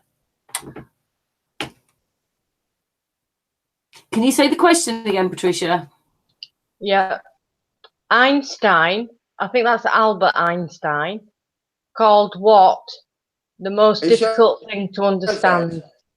Hang on a minute. Could be Fred, couldn't it? Yeah, somebody's just put that on there. Fred Einstein. Somebody's put his theory. flat pack furniture, Chris Hayes. We're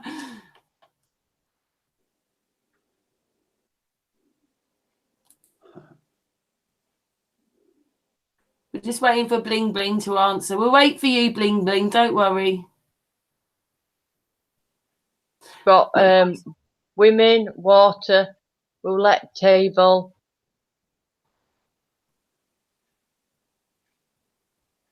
Is that yeah. Trouble About says, I bet it's women. Oh, a bit harder than that. Women are easy to understand, aren't Yeah. You just say yes to them, and that's all you need to do.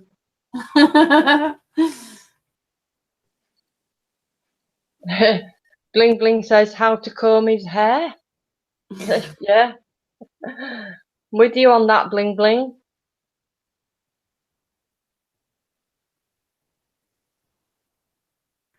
Go on then, Patricia. Put them out of their misery. Income taxes. Whoa. You've got to really put your thinking caps on our quiz. That was way out in the ballpark there. I'd never expected that. Bloody hell. No. Did they have income taxes when Einstein was around? I don't know. How long's income taxes been going on for anyway?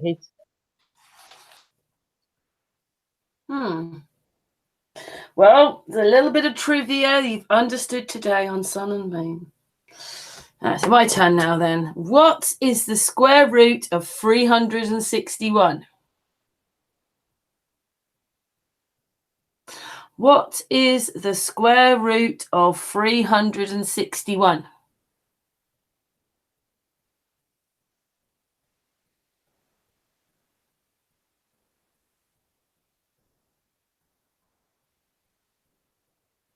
$206 says Riddle, 666 says Brian.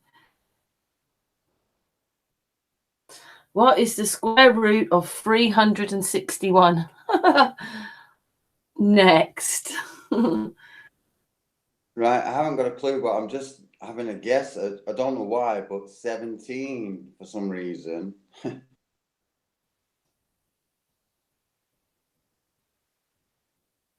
Goldfish Brian says 17. Paul says 19. We're doing the next question, Bling Bling. What is the square root of 361? Hey, Night Angel's in the chat room. He says 11.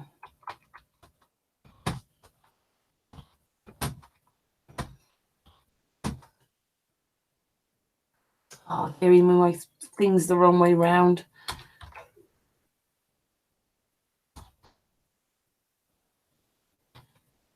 Right, so the answer is Martin Truelove says 19.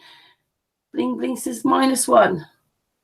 Well, the answer is dun, dun, dun, 19. So that's the answer. Did someone write a song about 19? Maggie said 19. Okay, then your turn, Patricia. Right. Psychologists say that men who do what during sex are insecure. Patricia. I know. Well, I'm running out of the decent ones. Sorry. So the question is: psychologists say that men who do what during sex are insecure. Men who answer trivia quiz questions. What, during sex? Yeah, I'm sure that happens a lot. Hey, you never know. We're chatting away here, right? I mean, I'm sat in my kitchen, of course, by myself, but There might be people there that are just on the nest, if you know what I mean. You know. Patricia, you have to read what Goldfish Brain wrote. Trouble about. Oh. Yeah, I'm not reading them out loud. It's okay, Bling Bling. We'll wait for you on this one.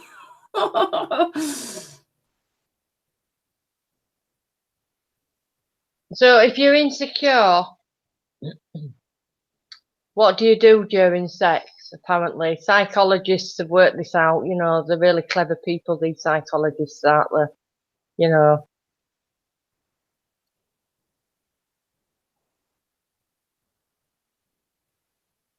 Right, I'll put you out of your misery so we can move on to the next question. Apparently, they leave the socks on.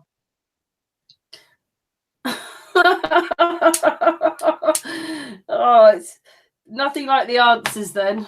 No. We'll just let the answer trickle through. Yeah, I'm sorry about that. I do apologise. Yeah, and I must admit, mine is a completely different kind of question now. My question is, how many keys are there on a baby grand piano? This is the complete opposite of Patricia's. 187, I guess that. Or is that a grand piano? I know. It's a baby grand piano. How many keys are there on a baby grand piano?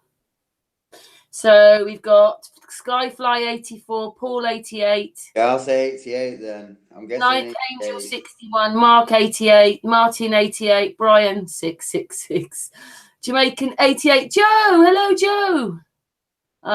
Lady Onyx has got 103. John has got 88. Trouble About says 108. McVice 33. Golly, Goldfish Brian. Gravity.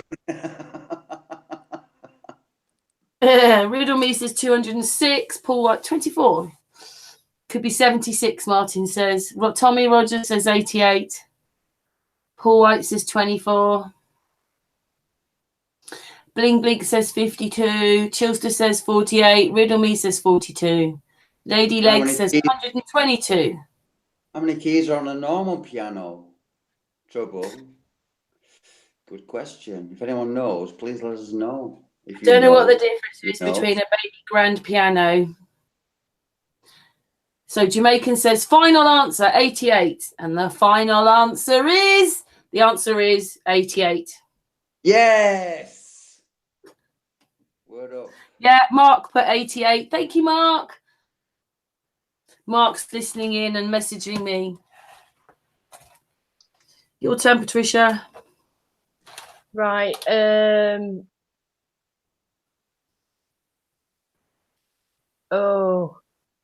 Florida, women can be fined for falling asleep under what? So I'll say that again. In Florida, women can be fined for falling asleep under what?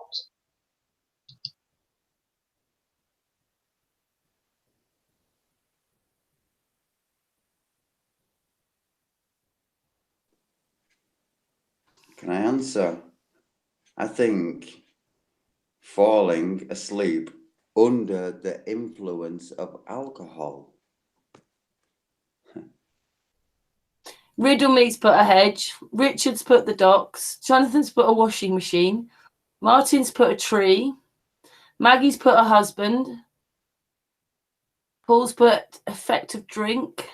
White Magic has put a bridge. Night Angel says the stars. Drayman puts influence of alcohol. Chilster says cardboard. Martin says because of lightning.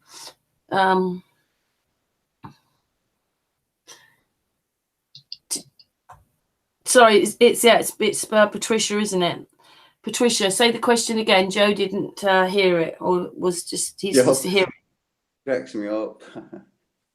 In Florida, women can be fined for falling asleep under what? What can they be fined for falling asleep under? Maggie says under the dome. Well, Bling Bling, we couldn't ask any of these questions because we thought about having a flat Earth hangout, you know, quiz, but you can't really, as we can't ask these. Well, what are we supposed to ask? Where is the ISS space station? How many miles away? These things are all lies, aren't they? So we decided just to do a silly one instead. A sort of ridiculous, trivial, factual quiz for fun. It's Bank Holiday Monday here in the UK.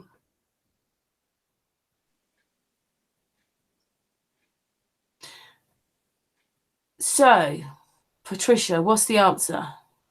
It's a hairdryer, but I don't know about people in America. A hairdryer to us is something that you hold in your hand, so how you would be able to fall asleep underneath it, I do not know, but I think they mean in a hairdressers, you know, the big ones. Whoa. All the trivia, see, you mustn't forget these. You never know, these might come in very handy for another quiz. Okay, then, the next question. Which musician won the Nobel Prize for Literature in 2016? I'll say that again. Which musician won the Nobel Prize for Literature in 2016?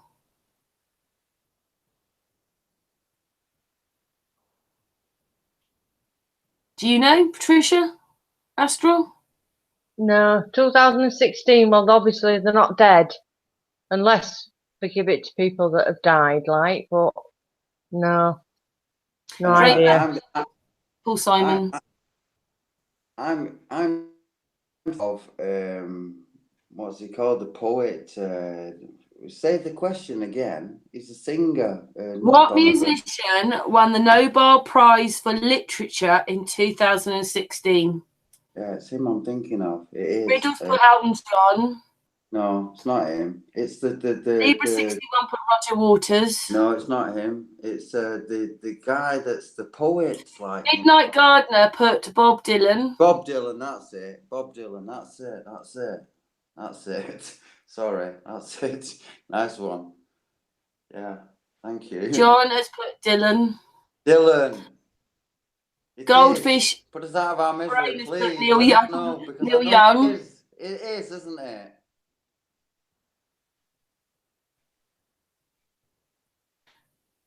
Trouble About said Animal from the Muppets.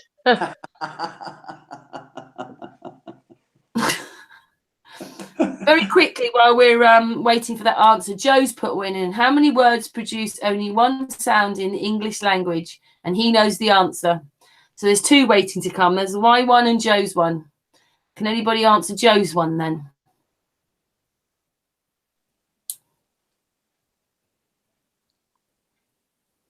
How many words produce only one sound in the English language?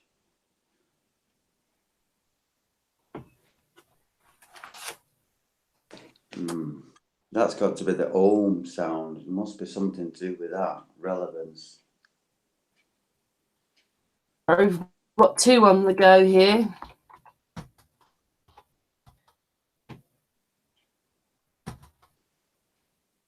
I hope Joe's still in the chat room.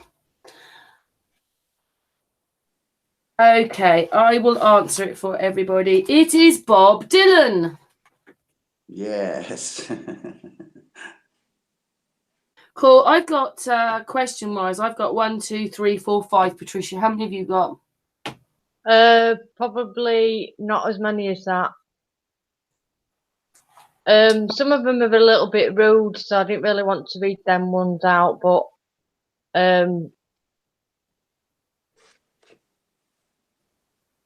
it's okay. Well, if you don't want to say any more, I mean, we've been going now for 2 hours on our quiz. I think that's really good. I can ask the questions I've got left if you don't want to ask yours.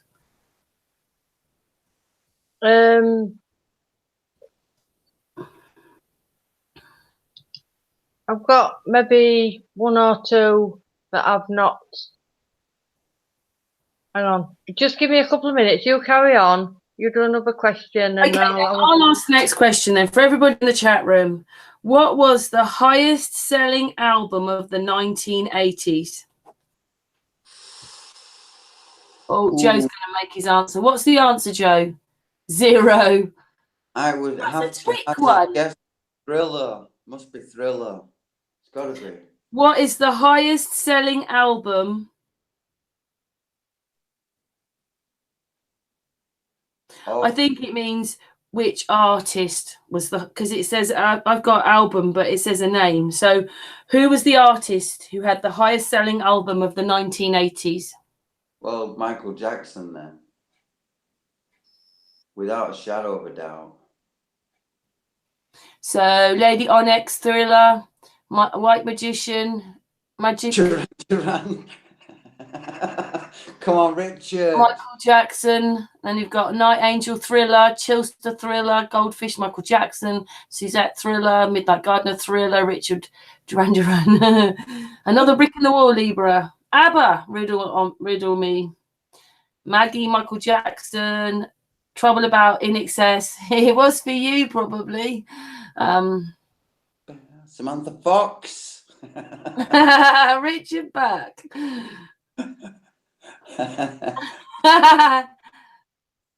Bling Bling's put Thriller 1980s.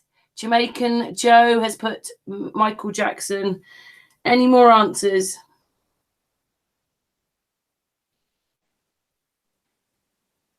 Trouble About, it was 0. Right, the answer is Michael Jackson. Yes. I've got a few more music ones because Midnight Gardener, I think it was him, said he'd like music ones. So the last few I've got are all music related. Tommy put the Sex Pistols.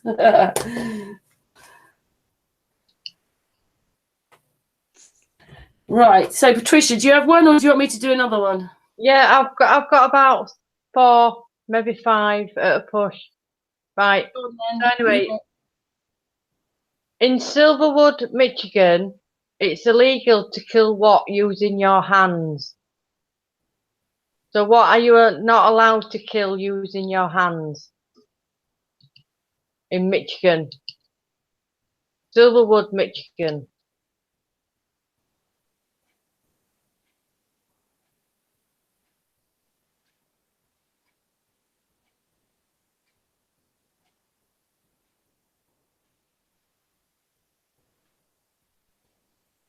So we've got Maggie says your spouse, White Magician says fish, a loaf of bread from fish, got with you a fish, a flame, chicken. Flies. Yeah. Indoctrinatards. Richard, squirrels. Time. Snap marker, snake, flies, politicians. I like that. Anything that looks back at you.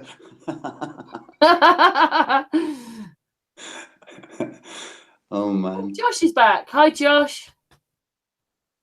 Yeah, hi, Josh. Riddle me this says gingerhead people. That's not very nice.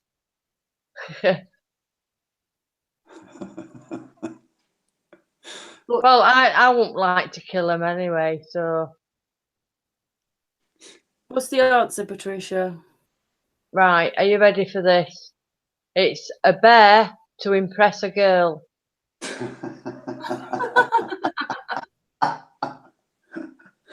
Oh, no. Who comes up with this? Who comes up with this? I mean, really? People wrote these laws, like, you know, these statutes, and didn't they? I mean, how they gonna know? You know what I mean? That's a stupid thing. It's like they bring out these laws, but how they're gonna enforce them? How do they know?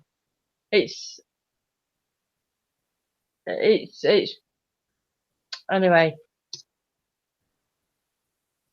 Go on, Karen, your turn. Okay, I didn't know if Josh was going to say hello again, but anyway, because I think he's there. Well, he was there. Okay, then. Next question. Mine are music related because the Midnight Gardener. What was Jimi Hendrix's real name? I'll repeat that. What was Jimi Hendrix's real name?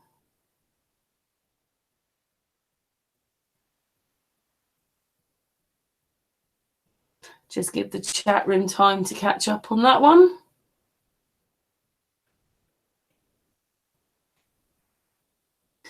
Morgan Freeman. Jenny. Oh, dearie me. Jimi Hendrix.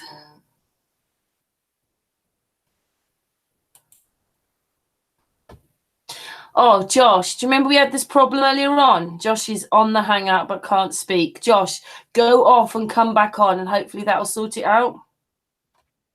Jenny on the block. Someone, Midnight Gardener, there you go, has put James Marshall Hendricks. Miles put Johnny Allen.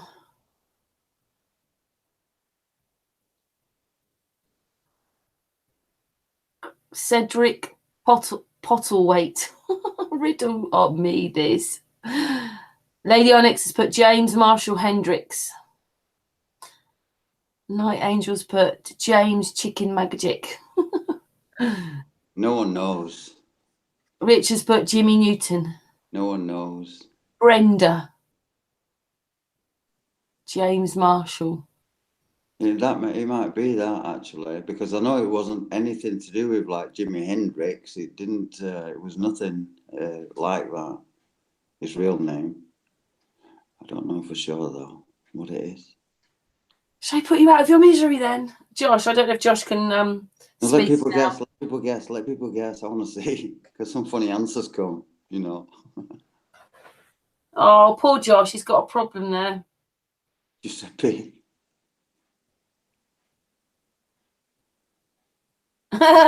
Buzz Light Bear. Light Bear, rather. Arthur something. Morgan Freeman. Arthur something. Well, I'll tell you the answer now. His real name was James Marshall Hendricks. Okay, Sky got that then, didn't he? Yeah, this guy did, and a few other people in there did as well. So well done, everybody. Patricia. Yeah. No, no.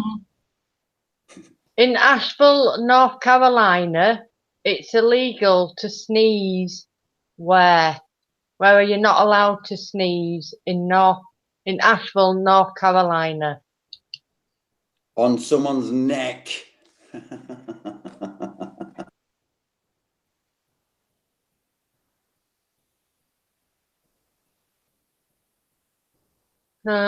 In church, Paul White. Uric says in church. Siddy says in your hand. Drain Man says church. Mark says from your nose.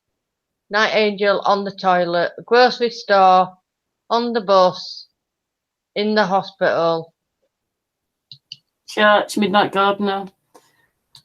Libba 61 says church. Maggie says in the swimming pool. In the cocaine factory, riddle me this. Lady on it. Yeah. Paul says alone at home. It won't surprise me that, Paul.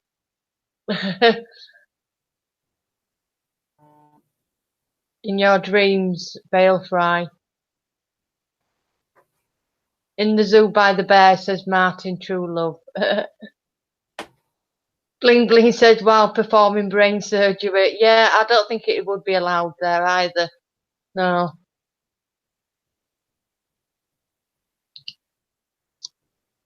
Well,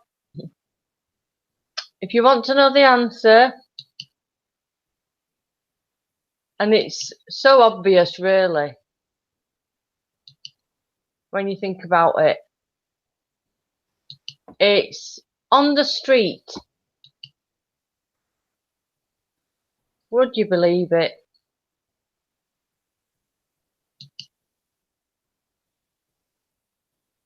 What was the answer, Patricia?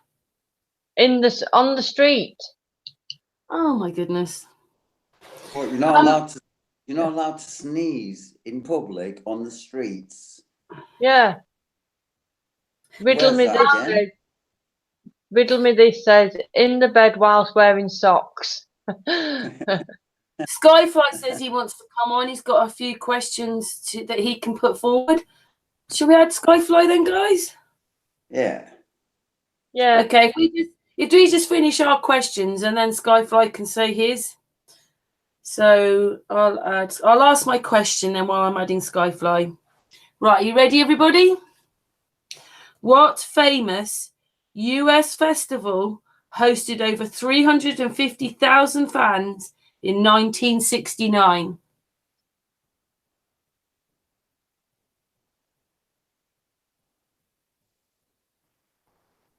Do you want me to repeat that again? Yeah.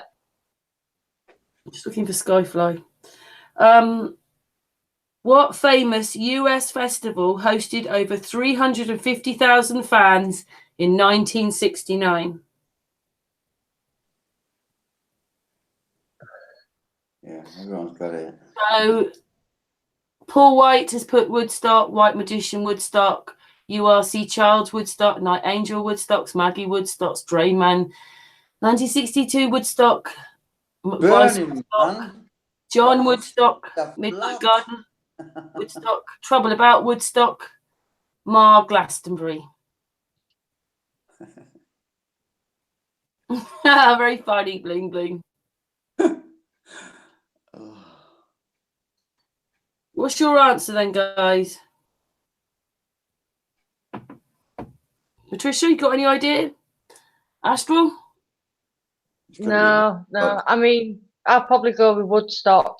It's about the only one that I've heard about other than Glastonbury thingy. Yeah, the answer is Woodstock. So yay to everybody in the chat room. Well done, bling bling. Woodstock. Your turn, Patricia. Okay. In Montana, it is illegal to have what in your taxi cab without a chaperone? So I'll say that again. In Montana, it's illegal to have what in your taxi cab without a chaperone? Avocados. Yeah. Oh, no one needs to answer now, Astral. Sorry. You've done it for him.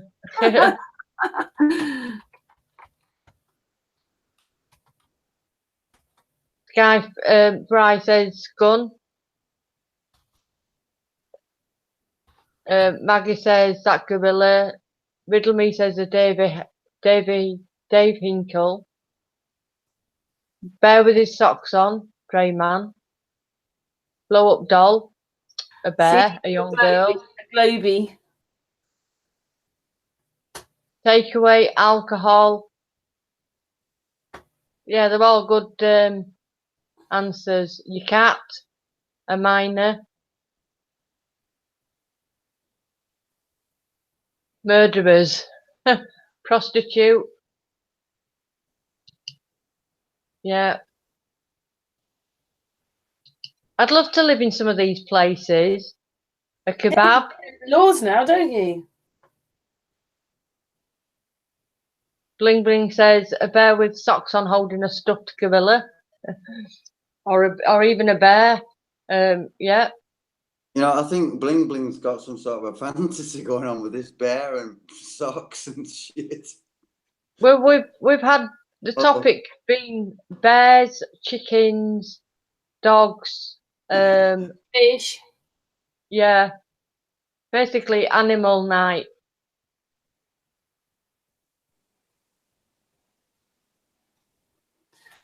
Oh, we've lost Josh again. He's having problems getting on. Right. The next question from me is. Hang on, I haven't given you the answer yet. Oh, sorry. Whoops. Whoops. Oh, Karen. Whoops. Got carried away. Apparently, in Montana, it's illegal to have a sheep in your car without a chaperone. Who'd have thought it? Sheep. Oh. Hi, Right. Skyfly. Hi there, Karen. Hi, Patricia, and hi, Astral. All right, Hi, Brian. Brian. Hey, Kip. Hiya. Good Hi there. evening. Nice to see you all. I've been Good watching the evening. show. It's very enjoyable tonight, I must say. Oh, that's good. I've got a question. What? What You is want the to do new- yours next? Go on then. My question, okay, to everyone in the chat, and I'm not watching the chat, so I can't see the answers, so you have to relay back to me. Thank you. What is the universe that we're supposed to live in? What's the name of it? What's it called? You mean what NASA's told us we live in? Well, yeah, what the any information you can read on the internet? Yeah, we live in a certain part of the universe. What's it called? Yeah, we live on an arm of the Milky Way, apparently, don't we? I'm guessing. So, what's the name of the universe that we live in? Is it Fred? No, that's the question. I'm sure someone will get it very quickly. Just wait a minute because Bling Bling's a little bit behind, so just give her time to answer if she's going to answer. She's cheating, Karen. Haven't you sussed it out? She's waiting for the answers, and then she'll, like, you know, go with the flow. We've worked her out. He's only teasing you, Bling Bling. The funny thing is, okay, the ballers, the people that believe in the ball Earth, they don't have a clue how far the sun is or what we're told the sun is. They don't have a clue how far the moon is, and they don't even know what universe they live in. And that's what I like about the flat earthers. They know everything about it because they study it, and that's important. Hello, Patricia. Hi, Brian. I love you too. You posted that in a previous chat, and I couldn't post back because I was on the phone. I can't be bothered to post on the phone because it's like small little digits in it, and sometimes I post wrong things. So Bling Bling says Milky Way, by the way. Milky Way is the correct answer. Thank you very much. Hey. But not a lot of people know that. Yeah, we know, like you say, Brian. We studied this thing, you know, because it means something to us. Of course, we need to know the truth, and we're not jokers or anything. I know we're having a laugh today and everything, but we are 100% serious. Believe me, everyone on this panel is 100% fully fledged, full-heartedly in it, you know, for finding truth, and that's what we do, you know. So yeah, it's right. When we know that we're living on the arm of the Milky Way, we know that, but we take it for granted because that's part of our flat earth, you know, knowledge, if you know what I mean. We're all in this like little university together. We give information out, we receive information, you know. Everyone on the panel, everyone in the chat, people that are listening now or people that are listening, you know, in a year's time, who knows? We'll write things, you know, and we'll still steadily, you know, respond to them because this is what we do. This is our it's like a mission in a sense. Yeah, you know what I mean? I know exactly what you mean. I've been watching Venus in the night sky as the sun goes down. You can see Venus just after the sun goes down at this time of the year, and you can see it right through to August. And I'm thinking, you know, what's the orbital precession of Venus? And how can I physically see it from like April? I've seen it from April actually, and I will be able to see it until August, almost in the same position in the sky. Now, if that planet was really revolving around the sun, it wouldn't be in that position every night at the same time. Now, you have to add a couple of hours because the sun changes. And I'm thinking that doesn't make sense. Nothing quite makes sense, does it, when you try and work it out, though? No, but if you look in the night sky and you look to the, it's just past west, actually, at the moment, about 8 o'clock in the evening at the moment in the UK. Obviously, it's different in different parts of the world. But you can see Venus. And you can see it for like 3 months continuously. Now, apparently, that's that planet spinning around the sun at a different speed, and I can't remember the exact numbers off the top of my head, but it doesn't make sense that it's there for so long. Well, can I just say, Brian, we've got a couple of more questions. Yeah, I like the questions. Sorry, I didn't. A couple of more questions on the quiz, and then we'll just go into a little bit of an open chat. Is that all right then? And then Astral, Sounds great to me, mate. Yeah, super. Patricia, is it me next? It's me, isn't it? Yeah. Okay, chat room. Can I? We're nearly finished now. Just a couple of more questions on the chat, on the quiz. Right. What was the first music video played on MTV's video? Money for Nothing by Dire Straits. You're right, Brian. Get the answer with the question. Sorry. I didn't mean to be too quick. Played on MTV. What was the first song they played when they came on the television? Buggles. Video Killed the Radio Star. That's a Buggles. That's 79. It's long before MTV. That was the first song video played on MTV. Video Killed the Radio Star. Whatever it's called. Killed the radio. Oh, I'm not singing. What's such a terrible voice. Pictures come and change my mind. Yeah. I don't know. What's the answer, Karen? Well, give people. Well, Trained Man's put Queen. White Magic has put Video Killed the Radio Star. Night Angels put Queen. Lady Onyx has put REM. Bohemian Rhapsody. God has put Video Killed the Radio Star. Maggie's put Video Killed the Radio Star. Night Angels put Bohemian Rhapsody. It could be. Bling Bling says next question. Could be Money for nothing and my chicks for free. Yeah. Little Lee's put Barry Manilow. Buggles. The Buggles was 1979. That was Video Killed the Radio. the people that made the Rhythmics later. Phrase put Pink Floyd, The Wall. Any more answers?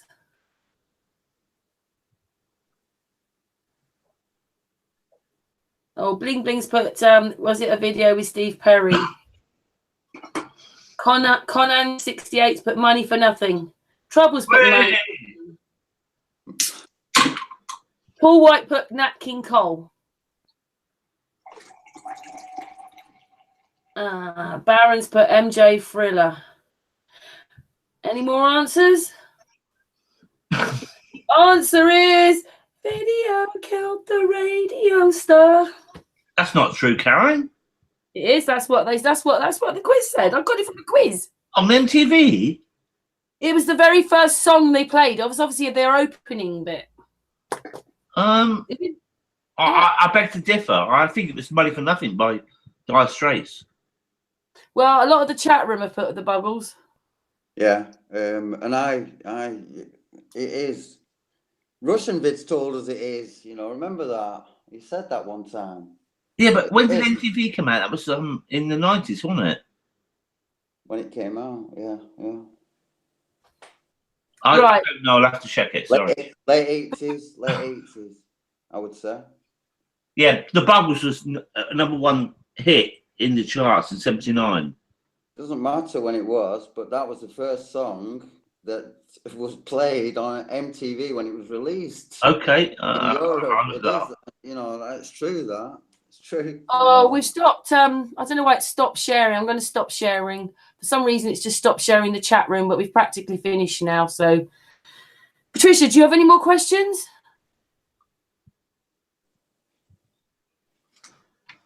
I do, yes. Paul Getty, one of the world's richest men, had what else? John Paul Getty, one of the world's richest men, had what in his house? That's a difficult one. Can I say rats? No, they were in his kitchen. Rats in the kitchen. Sorry, just a song that popped up then. What am I gonna do?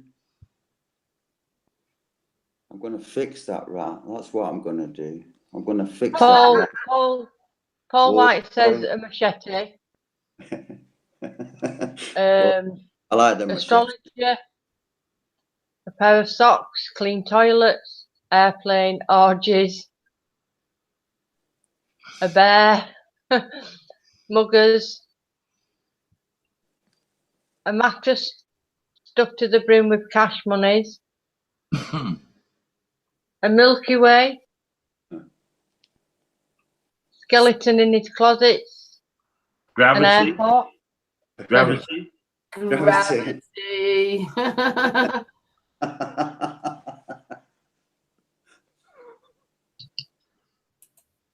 Roaches, raccoons, Oh, why can't I not see the chart? a rocket launch pad, astrologers, aeroplanes, electricity meter. a dinosaur. I thought he was a dinosaur. Electricity point meters, his Yeah. mason ring, a giant tree.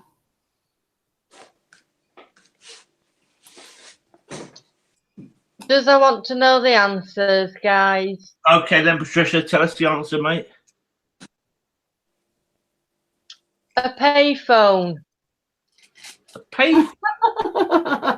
The richest man had a payphone.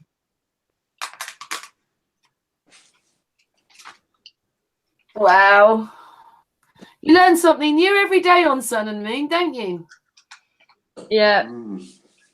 I hope you're all taking note because I'm going to be asking you questions later on. No, I'm joking. Yeah, she's going to ask them all these questions again tomorrow, and she wants every single one of you to be right. Yeah. Where's the fun in that, though? Eh?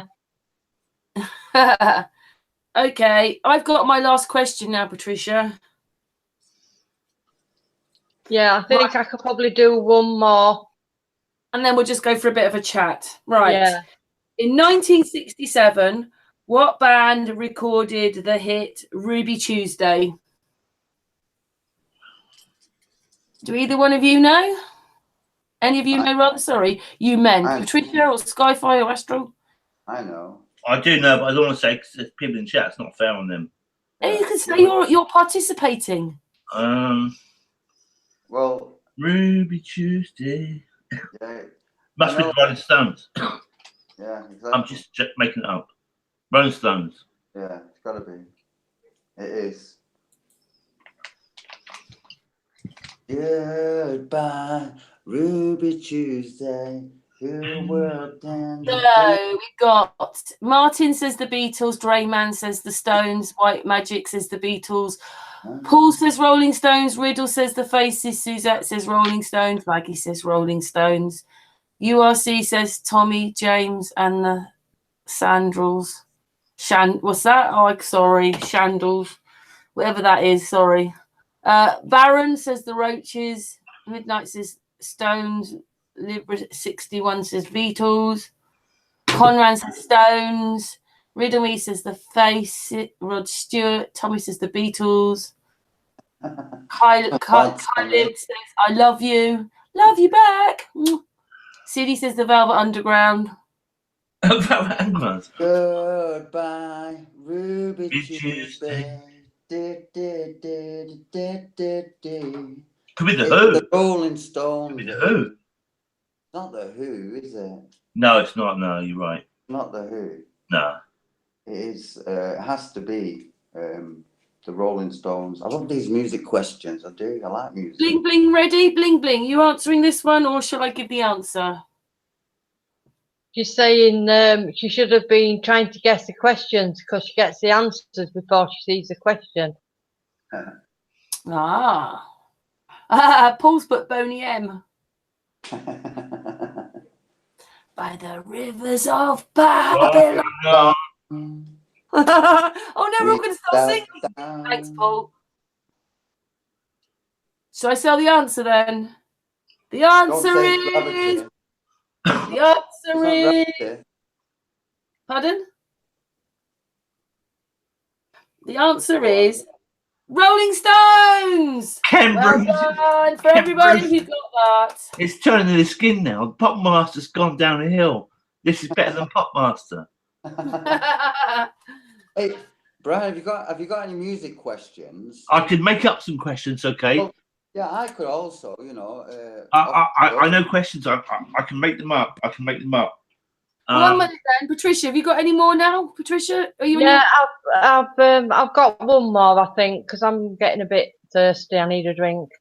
Right, so Whiskey in the Jar by who was that? Whiskey in the Jar. Who sang that song? It was Phil Lynam, like the Liner, yeah, that's him, yeah. Thin Lizzy.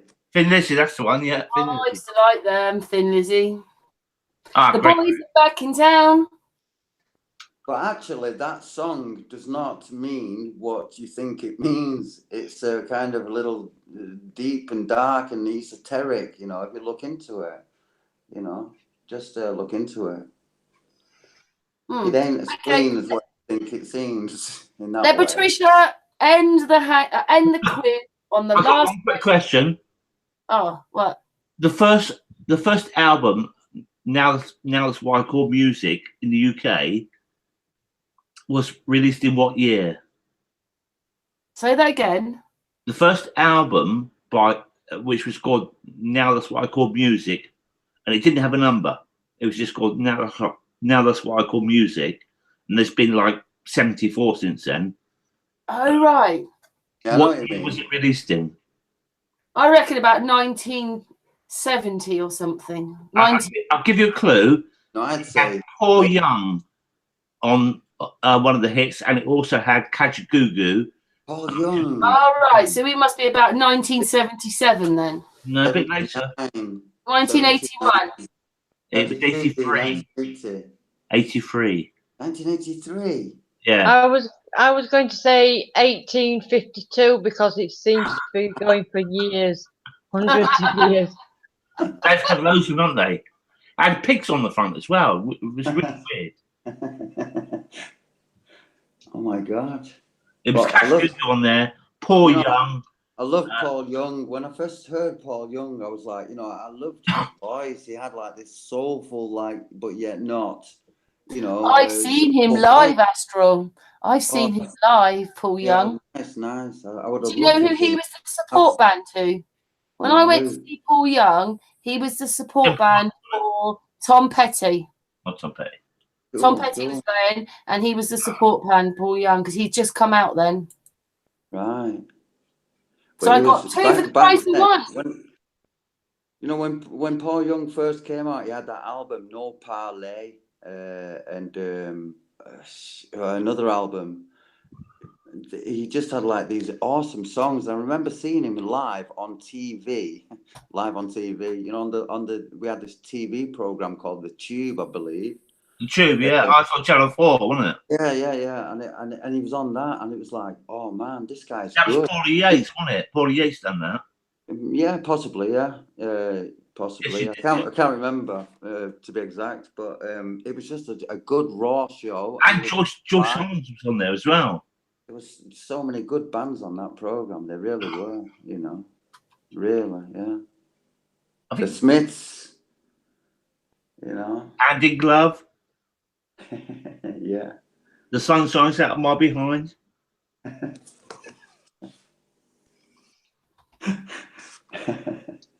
It's kind of a little bit dark, Morrissey, with his lyrics, but at the same time, I class him as one of, if you read the lyrics, don't just listen to the songs, because, all right, it means one thing listening, read the lyrics, you get another whole, he's like Yeats, he's like, he's a real poet, urban, he's a Manc, he's from Manchester, and he's He was a vegetarian, wasn't he? Oh, yeah. No, actually, he was a vegan. I think he was a vegan. Vegan, yeah, big time, yeah. Yeah, because Johnny Marr played guitar, but he wasn't a vegetarian. Wow. Just to say, by the way, I was going to mention it. Tom Petty had died, didn't he? Is it last year he died? Who? Tom Petty died last year. Oh, I think it was last year. Well, the year before. He died recently anyway. Sad, really. Could be 2007, 16 now. I can't remember. Time is flying nowadays. Anyway, Patricia's got the last question. Okay, here we are. This is the humdinger one. Right, in Hartford, Connecticut, it is illegal to educate what? So, in Hartford, Connecticut, it is illegal to educate what? Immigrants.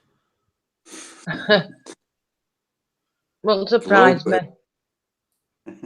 Globers. Night Angel says bears, bears, globies. How can you educate bears? How would you educate a bear? Okay, look, we have to think logical now. It's illegal to Paul says educate. parrots. Yeah, but you have to think logical. But which state? Connecticut is there. Yeah.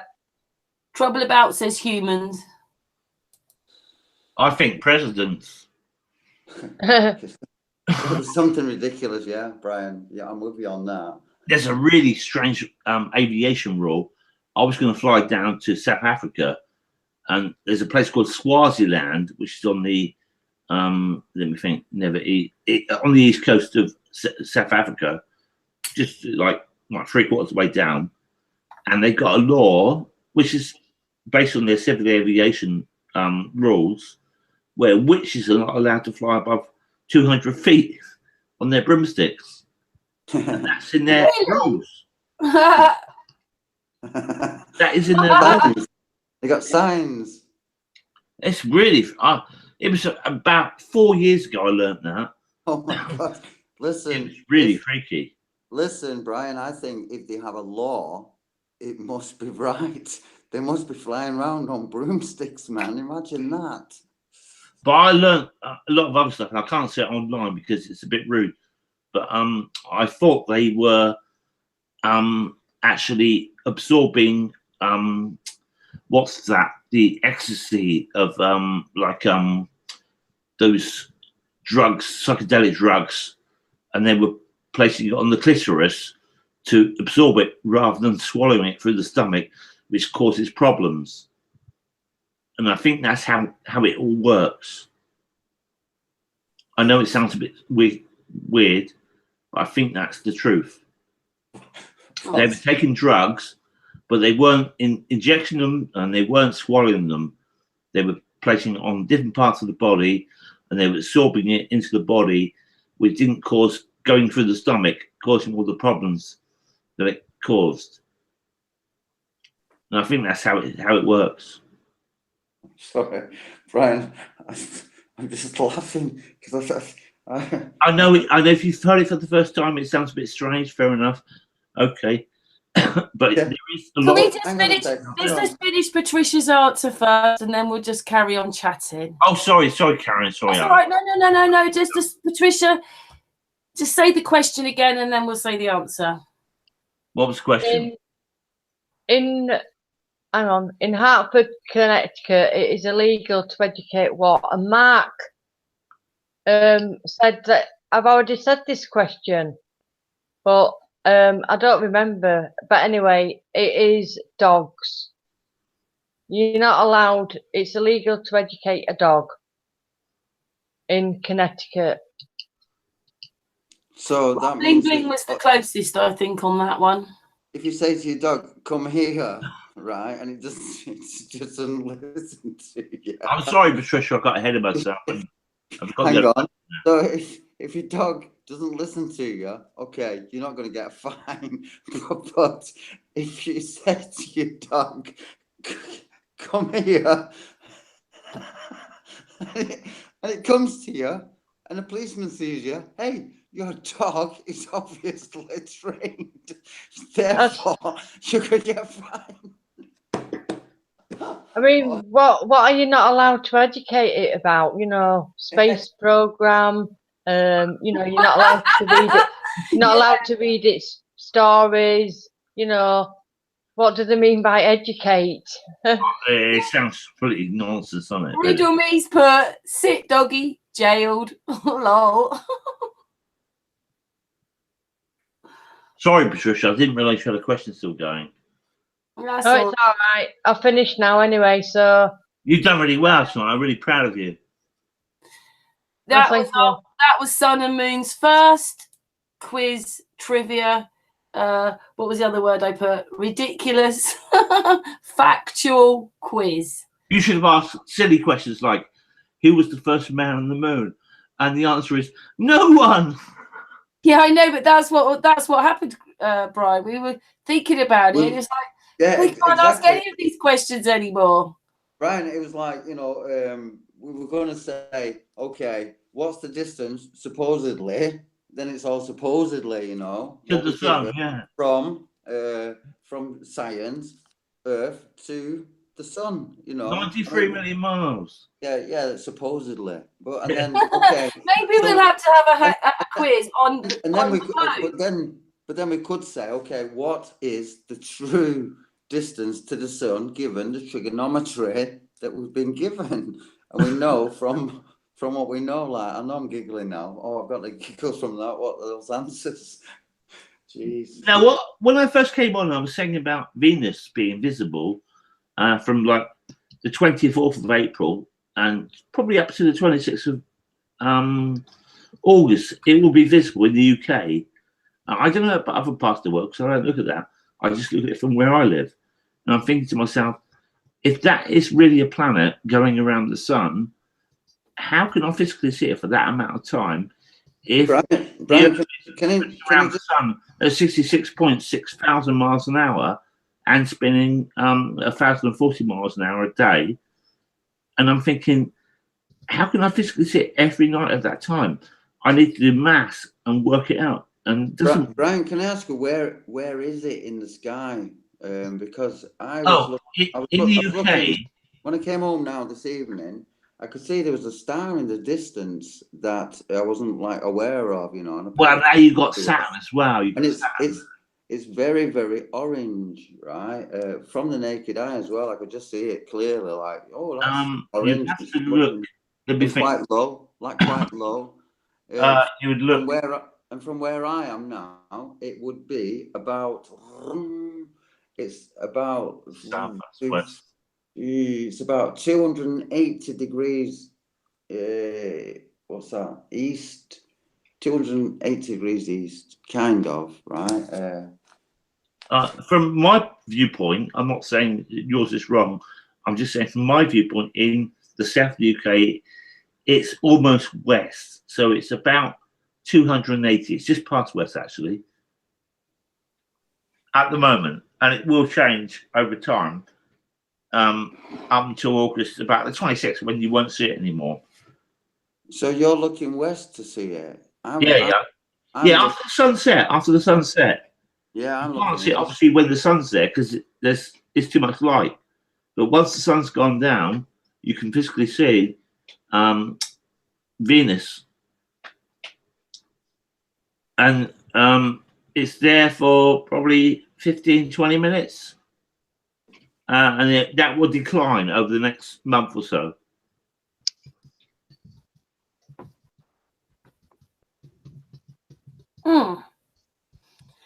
Well, nothing. Anyway, I've got a quiz question. What they say it is it? No. How much compressed air fits in an aircraft? Sorry about that. Is that a joke? No, it's just being funny. I don't know really. I'm just annoyed that we're not told everything, and the information that we're provided with, it doesn't make sense. We're not told anything. No, and we can physically see, like you said earlier, we can see. One of your quiz questions was how far can we see, and it was 3-something miles. But I know I can see much further than that. I think if you're a bit higher, you can see further. If you go up 100 feet, then you can see for 12 miles. Yeah, but when I fly over the Isle of Wight in my aircraft, I can see from like 1,000 feet up. I can see Eastbourne. That's like 70 miles away. I can see Portland. That's about 63 miles. And if on a really clear day, I can see Cherbourg in France, in the Isle of Wight. That's about 80, probably 83. I know it's less than. Higher up, aren't you? So your line of sight, if at 100 feet it becomes 12 miles, how high up are you in your Microlight. Oh, I change all the time. The highest I can go legally is 10,000 feet. Well, there you go then. 10,000 times what the 100 one is. That's miles you'll be able to see, wouldn't it? So up there, you'll be able to see further. Yeah, when I was hang gliding in the Pyrenees back in the 80s, I could see probably 200 miles from that hill, from that mountain rower. It was really freaky. You could see a long way. Yeah, but you know, I'm thinking like, who says that we are only able to see, you know, 3 miles? You know, because I always thought as well that it was more like 6 miles. But I mean, okay, potato, it's one of them. But like you say, Brian, you could see 200 miles away. You know, Yeah, I mean, yeah. if there is a height and you've got good weather and all that, like, yeah, I mean, you can see for miles, like not the Rolling Stones, the Who. I can see for miles. Oh, that's the Who. Yeah, the Who. Yeah. You can see I for can miles. see for miles and yeah. So that's the one thing On a that good kind of day. got Patricia, by the way. One of the first times I ever talked to Patricia, it was about, she kept saying, yeah, the reason that she knew we weren't on a ball was because the clouds went on forever and ever and ever. Well, in England they do. I went flying on Saturday, which was the 5th, which was 2 days ago, and there was an inversion because it was really hot, which means there's like a temperature gradient, and so all the murk is contained below it. So I went up to 4,000 feet, and it's in one of my videos that I uploaded yesterday, I think it was, or the day before. But it's just a small clip. But I spent like an hour after that in another video, which I've got on my computer, but I haven't uploaded to the public, where you can clearly see a complete flat circular plane around you. Now, obviously, as you turn, it looks like it curves because it's a circle, because you can only see a certain distance. And this is above the inversion, and it's really clear. And I'm going to upload it. Line of sight is a certain. We had Don from America. Oh, yeah, I remember him, yeah. 7 miles experiment guy, and he's making his own aeroplane and stuff. Yeah, I remember. And, he says that it's a circle of light that you see, and that's why people mistake it and think that they've seen a curve. Yeah, I can look at it myself when I'm flying, and it is a circle. Because imagine you can see 100 miles in front of you, and you turn your head 2 degrees, you can still see 100 miles, but that is a circle because you've turned your head. So if you turn your head 360 degrees, you're looking at a circular proportion of what you can see. So it will look round if you look at it like quickly, because you're going round. But in reality, the distance is the same. Yeah, but what you mean by, sorry, Brian, what you mean by that is it will look round in terms of it will look like a pizza. Is that what you mean, round? Yeah, basically, yeah. Yeah, because it's your eyesight. It's your line of sight is a circle. Yeah, it's a circle. Doesn't mean the land's a circle. It just means your line of sight. Yes, exactly. Yeah, because you can only see what you can see, and obviously turning round is only going to make it. Was it Arnold Schwarzenegger said it? A man's got to know his own limitations. You can only see a certain distance. You know, you don't see lightning. You can't see lightning past 100 miles. And sometimes it's up at 30,000 feet in the air. But you can't see it if it's 100 plus miles away from your observation point. You cannot physically see it. It's just too far to see.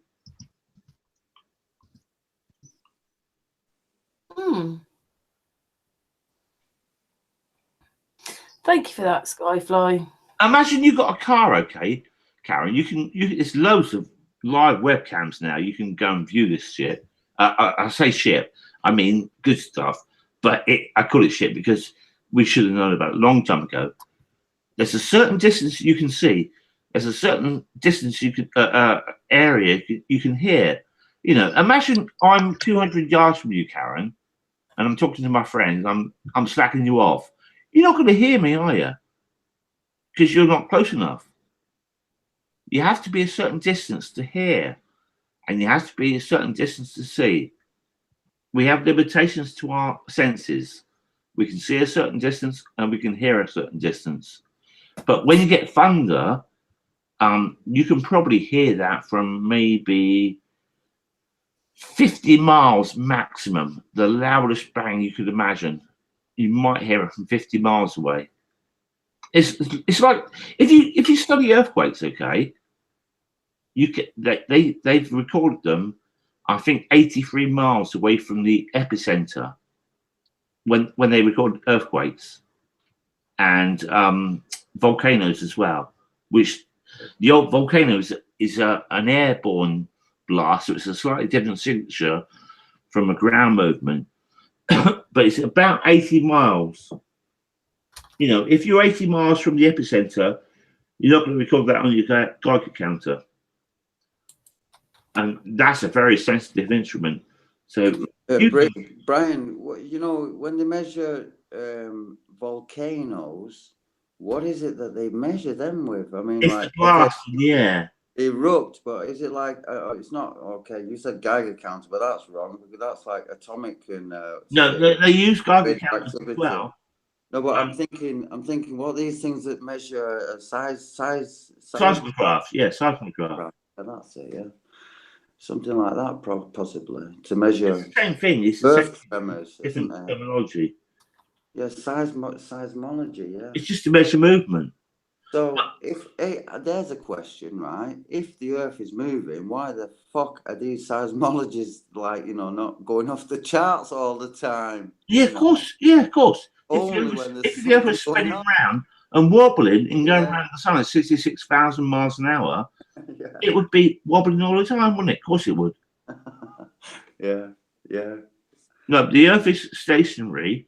We are. In the Bible, it's stationary. Yes, definitely. 100%. I agree. We are still. We ain't moving. We're fixed. Nothing's moving within us, like, you know. I want to carry on there from this point. The AE map is complete nonsense. It doesn't work.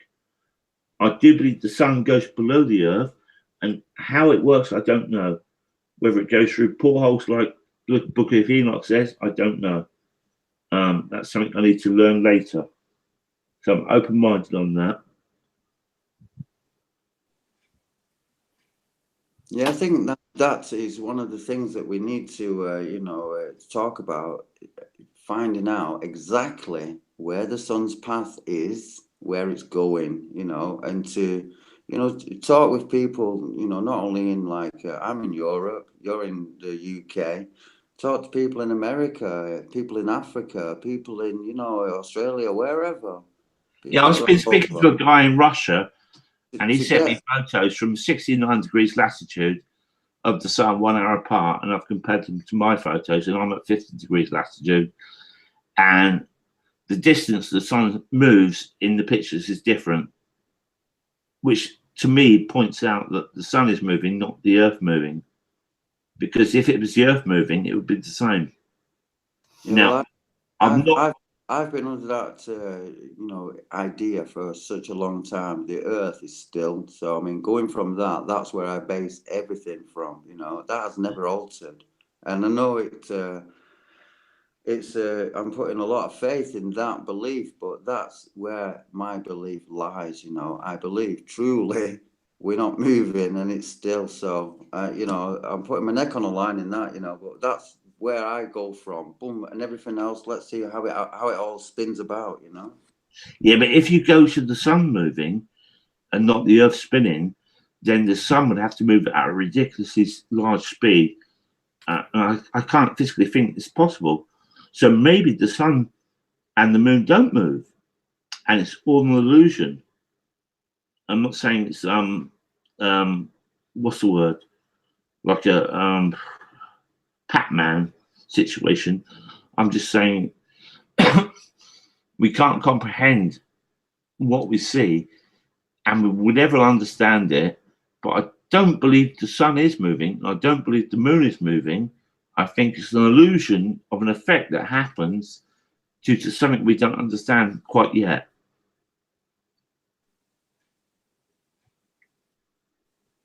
That seems to make We sense. had Josh on, and he put some goggles which have got 2 lenses over his camera, and the sun was a tiny weeny little thing.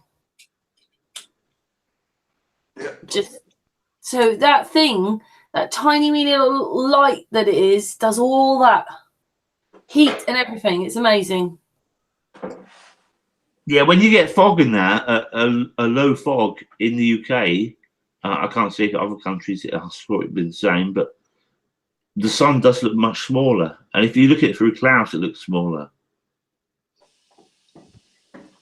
than opposed to looking at it directly in the sky.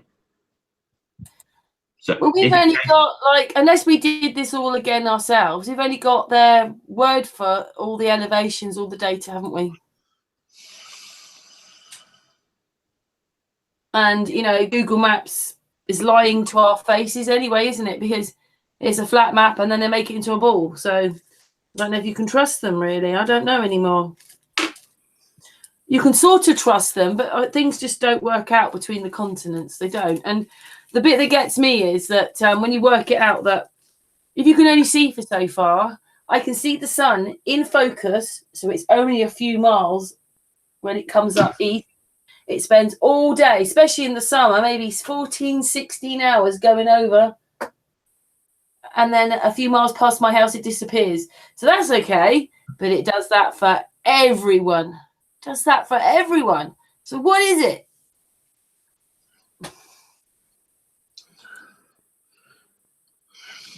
I was going to add to that. I'm just thinking. What's the word? I can't think of the word. That's amazing. Okay, right. We have a 24-hour day, right? And that's based on a spinning ball going around the sun. And that gives us the size of the Earth, because the sun apparently moves 15 degrees per hour. So if you add 15 degrees and you multiply it by 24, that gives you the distance of the circumference of the Earth. If you do it in multiple miles, it's 2,640.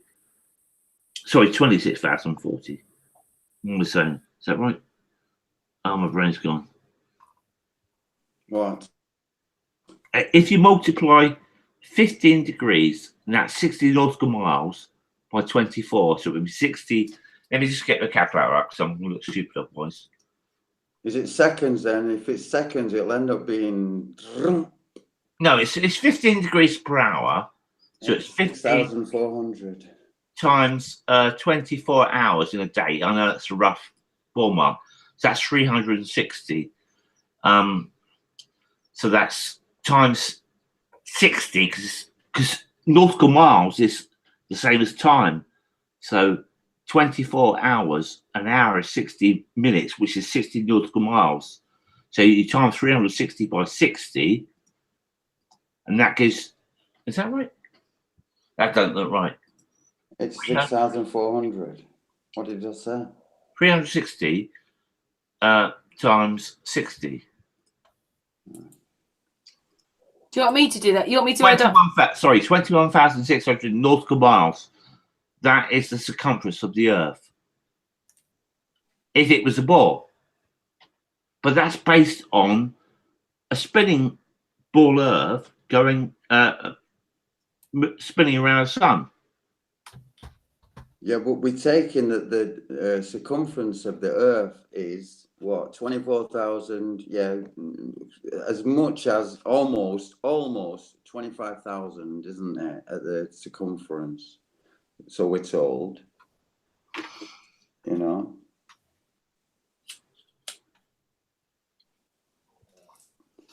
And then that is spinning almost 1,000 miles an hour at the equator, you know.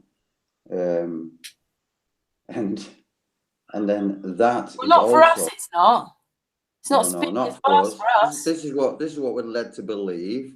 These lies that they tell us, you know, and they tell us that the Earth then is revolving around the sun, which is at, is it almost half of is it 500 or 468,000 miles an hour? Or 666.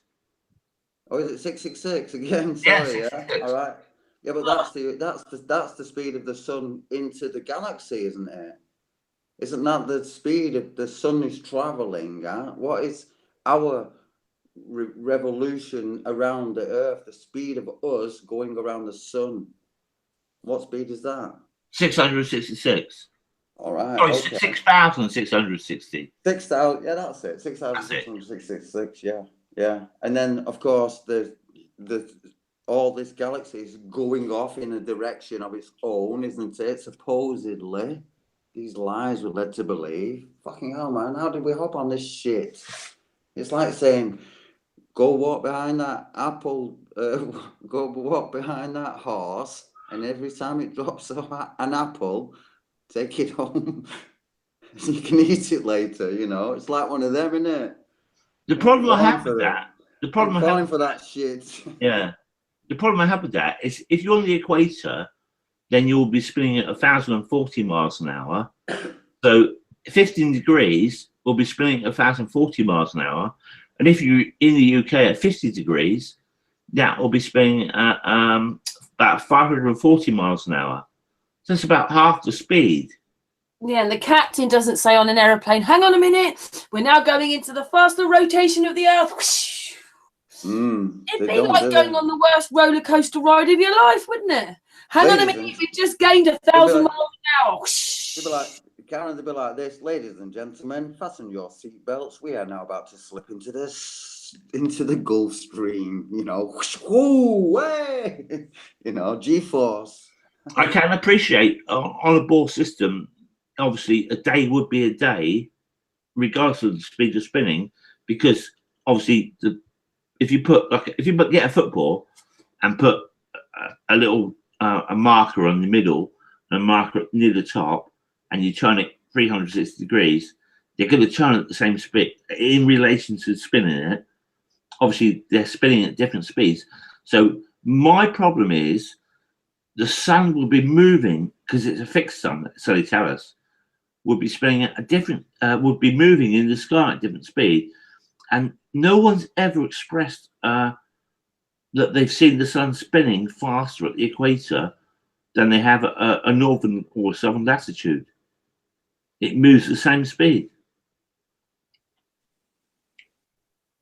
And if it moves at the same speed, it means the sun is moving. It's all stupid. It's ridiculous. It's absolutely stupid.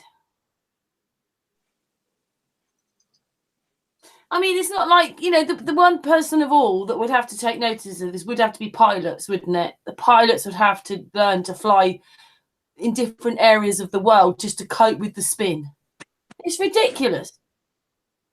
And if the Earth was really spinning, obviously it's 1,040 at the equator, and as you get further up the equator or further down the equator, it's slowing down because obviously it's a smaller circle on a spherical ball. So at the North Pole, it's not spinning, but it is spinning. So let's just take 80 degrees north. That'd be 1.647 multiplied by 80, which is 20. That would be the speed.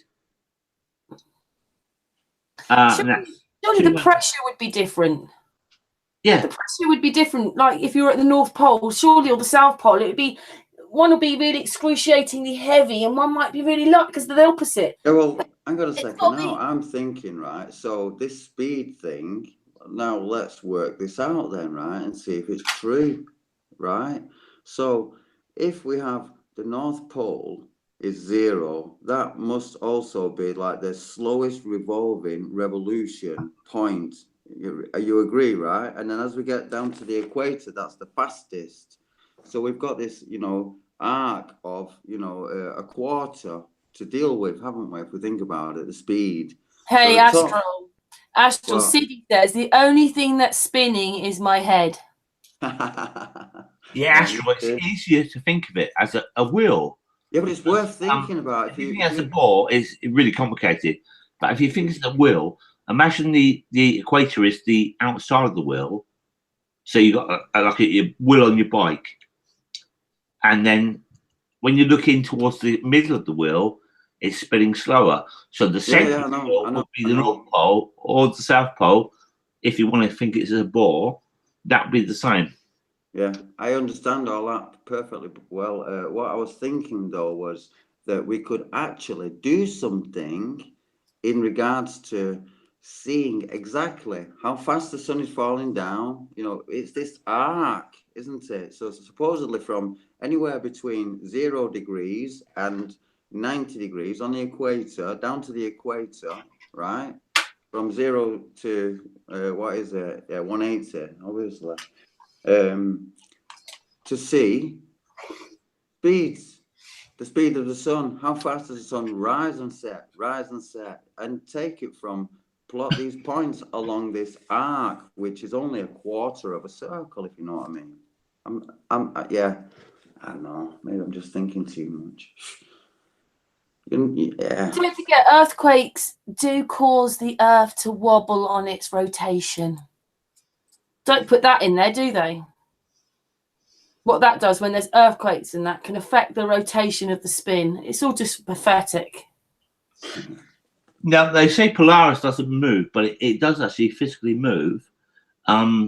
It moves 360 degrees in one day. And if you go onto like a program like Stellarium, where you can measure it, because obviously you can physically do it by normal means, because it's not practically possible. But you could do it, I suppose, in certain areas if you had the equipment, but just using software, which is a simulation of what is reality, it moves 360 degrees, but the whole year doesn't change. It always moves. I'm a bit confused about like where we all are anyway, because I've talked about this before, but if you're in America in certain places, when they get to see the Big Dipper, it is huge in their sky. And then when it goes down into one of these bends, they can lose it in their skyline and it drops out of their view for a while. And then it comes, when it's going back up again, then it comes back up in their view. So they lose it and then it's there again. When I went to Denmark, I had to go down my friend's garden to go and see the Big Dipper. I had to go down a garden into a field and there was the Big Dipper. But here, the Big Dipper goes round my house. So who's more north? Excuse me. Well, it looks like we are. Because it's going around a smaller rotation here for me. It's going around my house. I really do need Stan's 360-degree camera on top of my roof. So, yeah, that one's bugged me a bit. Once you know, I saw it differently in Denmark. And I know from the Americans that they say it disappears. You know, so it's big in the sky and it disappears. Yeah, Karen, it's like when you go on holiday in Crete and the Greek islands and that. You don't have the twilight, do you? Sorry? Stars look bigger. Well, I wouldn't say that, but because I've not been there long enough to study it. So all I've noticed that is you don't have twilight. You don't have like that. Well, SKYFLY, I can let you in on that one. Some people have the dawn and dusk thing like we do. And some places, it's getting dark, it's dark. It's getting light, it's light. And yet some places have it like us, where it might take an hour, hour and a half to get dark. An hour to get light in the morning. Yeah. Well, there you go. That must be, if you think logically now, to do with the sun, when it comes and how quickly it comes where we're at, you know. And like you say, it's a perspective thing. And, you know, I agree, it's got to be. Because over in America, over in Australia, over in the UK, in France, we're not seeing the same sun the same way, are we? I mean, we're not. But yet, all right, logic aside, we're not seeing the same sun in that sense, because it's like it's rendering like it's just a weird thing. It's like it's rendering there where we are in a sense. I don't know. It's just strange. It's all crazy.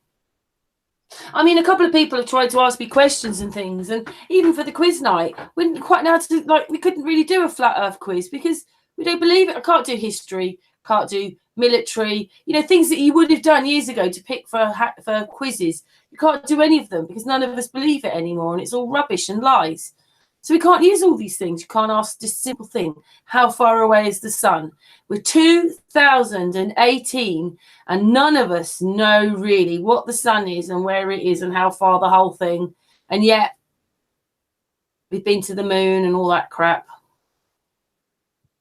We're up in space. We're going to Mars.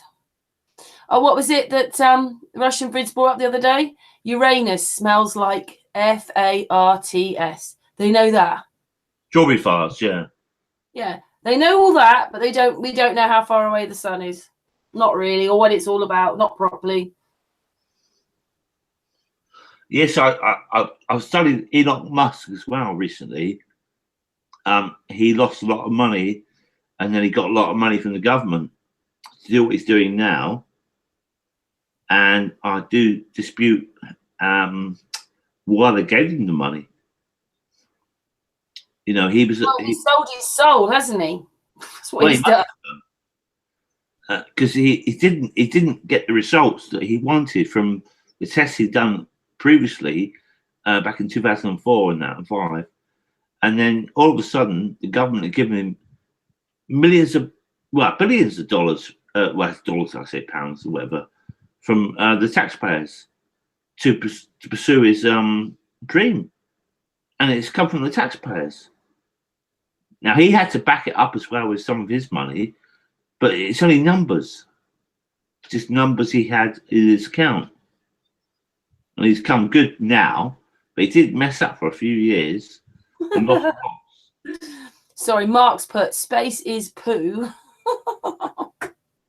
It's like those SpaceX rockets and that landing vertically. That's just ridiculous. How could that physically happen? What do we need now? We just need a car and a sling. A Tesla car, yeah. You know, Brian, it's ridiculous, yeah. We see it, we look at it, we laugh, right? I'm old enough to remember Space 1999, you know that. Yeah, it's that ridiculous. So simple then. We were going to live on the moon. But it's that kind of ridiculousness, you know. It's almost the same. They're doing the same sort of shit, you know, but just on this is the year 2018 scale, you know. A little bit clever with the cameras, that's all, but basically it's the same shit. They're doing Space 1999, like, you know. You do know, though, don't you, after what they did with the moon, that if they had done what they had really done, there would be pleasure things, pleasure cruises, there'd be all sorts of things happening by now. We'd be able to go up and go, look at the ball, look at the Earth, it's a ball. All this, we'd know it by now. We would just know it. These planes would go up and they'd be cruising, whatever they've got, you know, spacey like. None of it's happened because none of it's true. If that happened, Karen, there wouldn't be a Club 33 in Disney in France, and there wouldn't be a Disney in Florida. There would be a Disney on the moon. That's what would have happened if it was real. It's just propaganda, nonsense, complete nonsense. Even when they right here, Neil Armstrong, okay, something that could benefit a lot of people, right? Clothing. So if you've got these special moon suits, you know, that can keep people warm and keep them cool, you know, stop them from burning up into a combustible fucking flame, or stop them from freezing into a little ice cold, frigid, flipping popsicle. Hey, we need something like that on Earth, you know. Think about our poor little kids, you know, freezing cold in the winter time or sweating their asses off. If you close NASA down, you could probably feed the world, educate everybody, house everybody. It's just disgusting, as we know, all disgusting, the lies and everything. And it's just none of it adds up, and it's all stupid. In Israel, they have I can't think of the name of it, but they have 5 big industrial units which convert seawater into fresh water in Israel. There are 5 of them. They're really big, and they convert most of the water for that country there and surrounding countries. And I'm thinking, well, why can't they do that in other countries? And it flows in from the sea level underneath the plant. Distilleries, is that the right word? I can't remember. It's called a desalination plant. Desalination, that's it, yeah. Get the salt out of it, yeah. But Yeah. it's right. Why don't they do it everywhere? I've often thought that. They can do Yeah. it, yeah. It's a I've noticed apparently it's Google a Maps. little bit of a costly process, but hey, we've got smart people. They can figure out how to do it cheaper, more cost effective, and more worthwhile. I mean, for God's sake, it's water from the sea. Yeah, they turn it into salt water. Sorry, in fresh water. Sorry. Yeah. And they've done it a lot recently in Egypt and like Libya and south of that area, on that part of the earth, where they're making oases out in what would be desert, and they're planting plants and building buildings. And the last like 15, 20 years, they've built many little towns there. And you can see that on Google Map. You can't see the changes on Google Map unless you know the right program to look at. But you can see how it's changed over the last 10, 15 years. And they're getting that water from underneath the desert, because you've got fresh water under the desert. The tapping in, you mean? Yeah, you just have to go down a little while, and then you get fresh water from underground.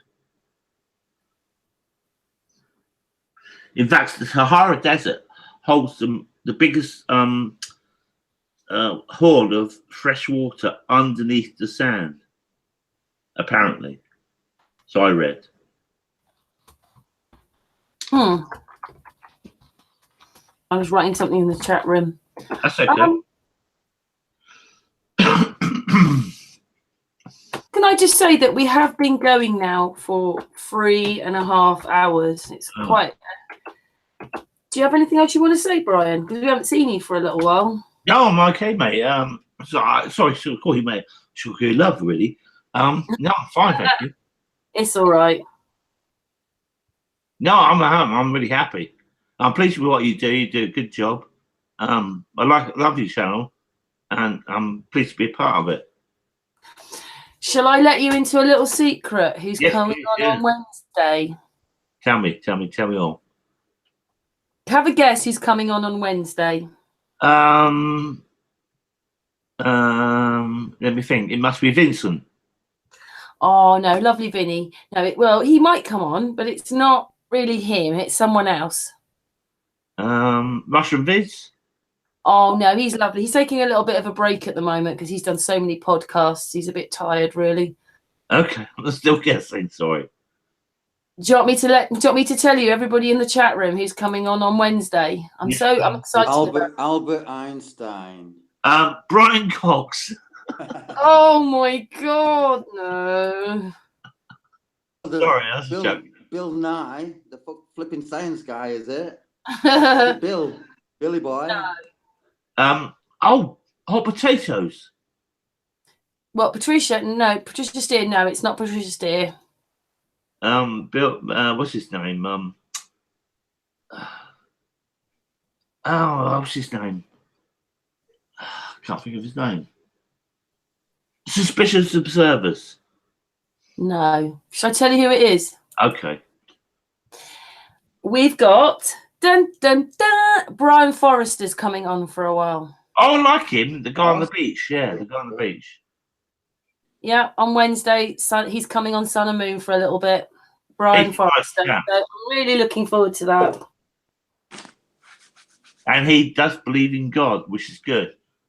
Brian, I think you're mistaken for Robert Forchek. What about Brian Forchester? He does all the the beach stuff. Yeah, the monuments. No, he does all the magnetic testing of the ancient structures and stuff. Okay, sorry, I'm looking at the screen. I'm seeing like 4 icons and that, and Patricia corrected me. Karen, say again, who's coming on? Brian Forrester. He's into pyramids. Oh, I remember him. Yeah, I've seen his videos. Yeah. Okay. When's that? What day is it? That's Wednesday, 9 p.m. UK time. Okay, that's super. I'll come and watch. Definitely. Yeah, I'm really chuffed about that. It was a bit strange, really, because I added him weeks ago, and then I didn't hear anything, and then suddenly he went hi, and I went, oh, it's Brian Forrester. So I went hi, and then I just started chatting and sort of explaining what we were doing and explaining that, about the pyramid near me a little bit, and then I said I'd love it if you come on, and then he went, okay, invite me. Yay! It's good for our group. It's good for all of us to to have these people. Really excited. Anyway, and tomorrow it looks like we've got Adam from Iron Realm Media. If you know who he is, Adam Meakin, his name is. He's coming on from Iron Realm Media. So that's the next few days. Anyway, I'd like to say thank you very much to Patricia for the quiz today. Patricia. Hello. Thank you, Karen. You played a part as well. Well, everybody's played a part. Yeah, but it's been a good night. I know. You talked loads tonight. Everybody could hear you talking, which was great. I know. I do have a voice. Might not have a face, but I have a voice. Sometimes poor Patricia, she goes to I'm going to answer it now, and then we've moved on, and then she doesn't answer because she can't get a button off quick enough. But it was really good fun, Patricia. We'll do another one, won't we? Definitely. Yeah. And even I'll get some questions, Karen. I'm sorry. Yeah, you were supposed to find some questions, Astral. Tut tut. Leaving I got held up by the police. Astral. I'm telling you. I did. True. Oh. It was good nevertheless. Yeah, it was. And thank you, SKYFLY, for coming on. That was really good of you to come on, as we haven't seen you for a little bit. That's my pleasure. Thank you, Karen. Thank you. And a big thank you to the chat room. Thank you to everybody that participated in our crazy little quiz.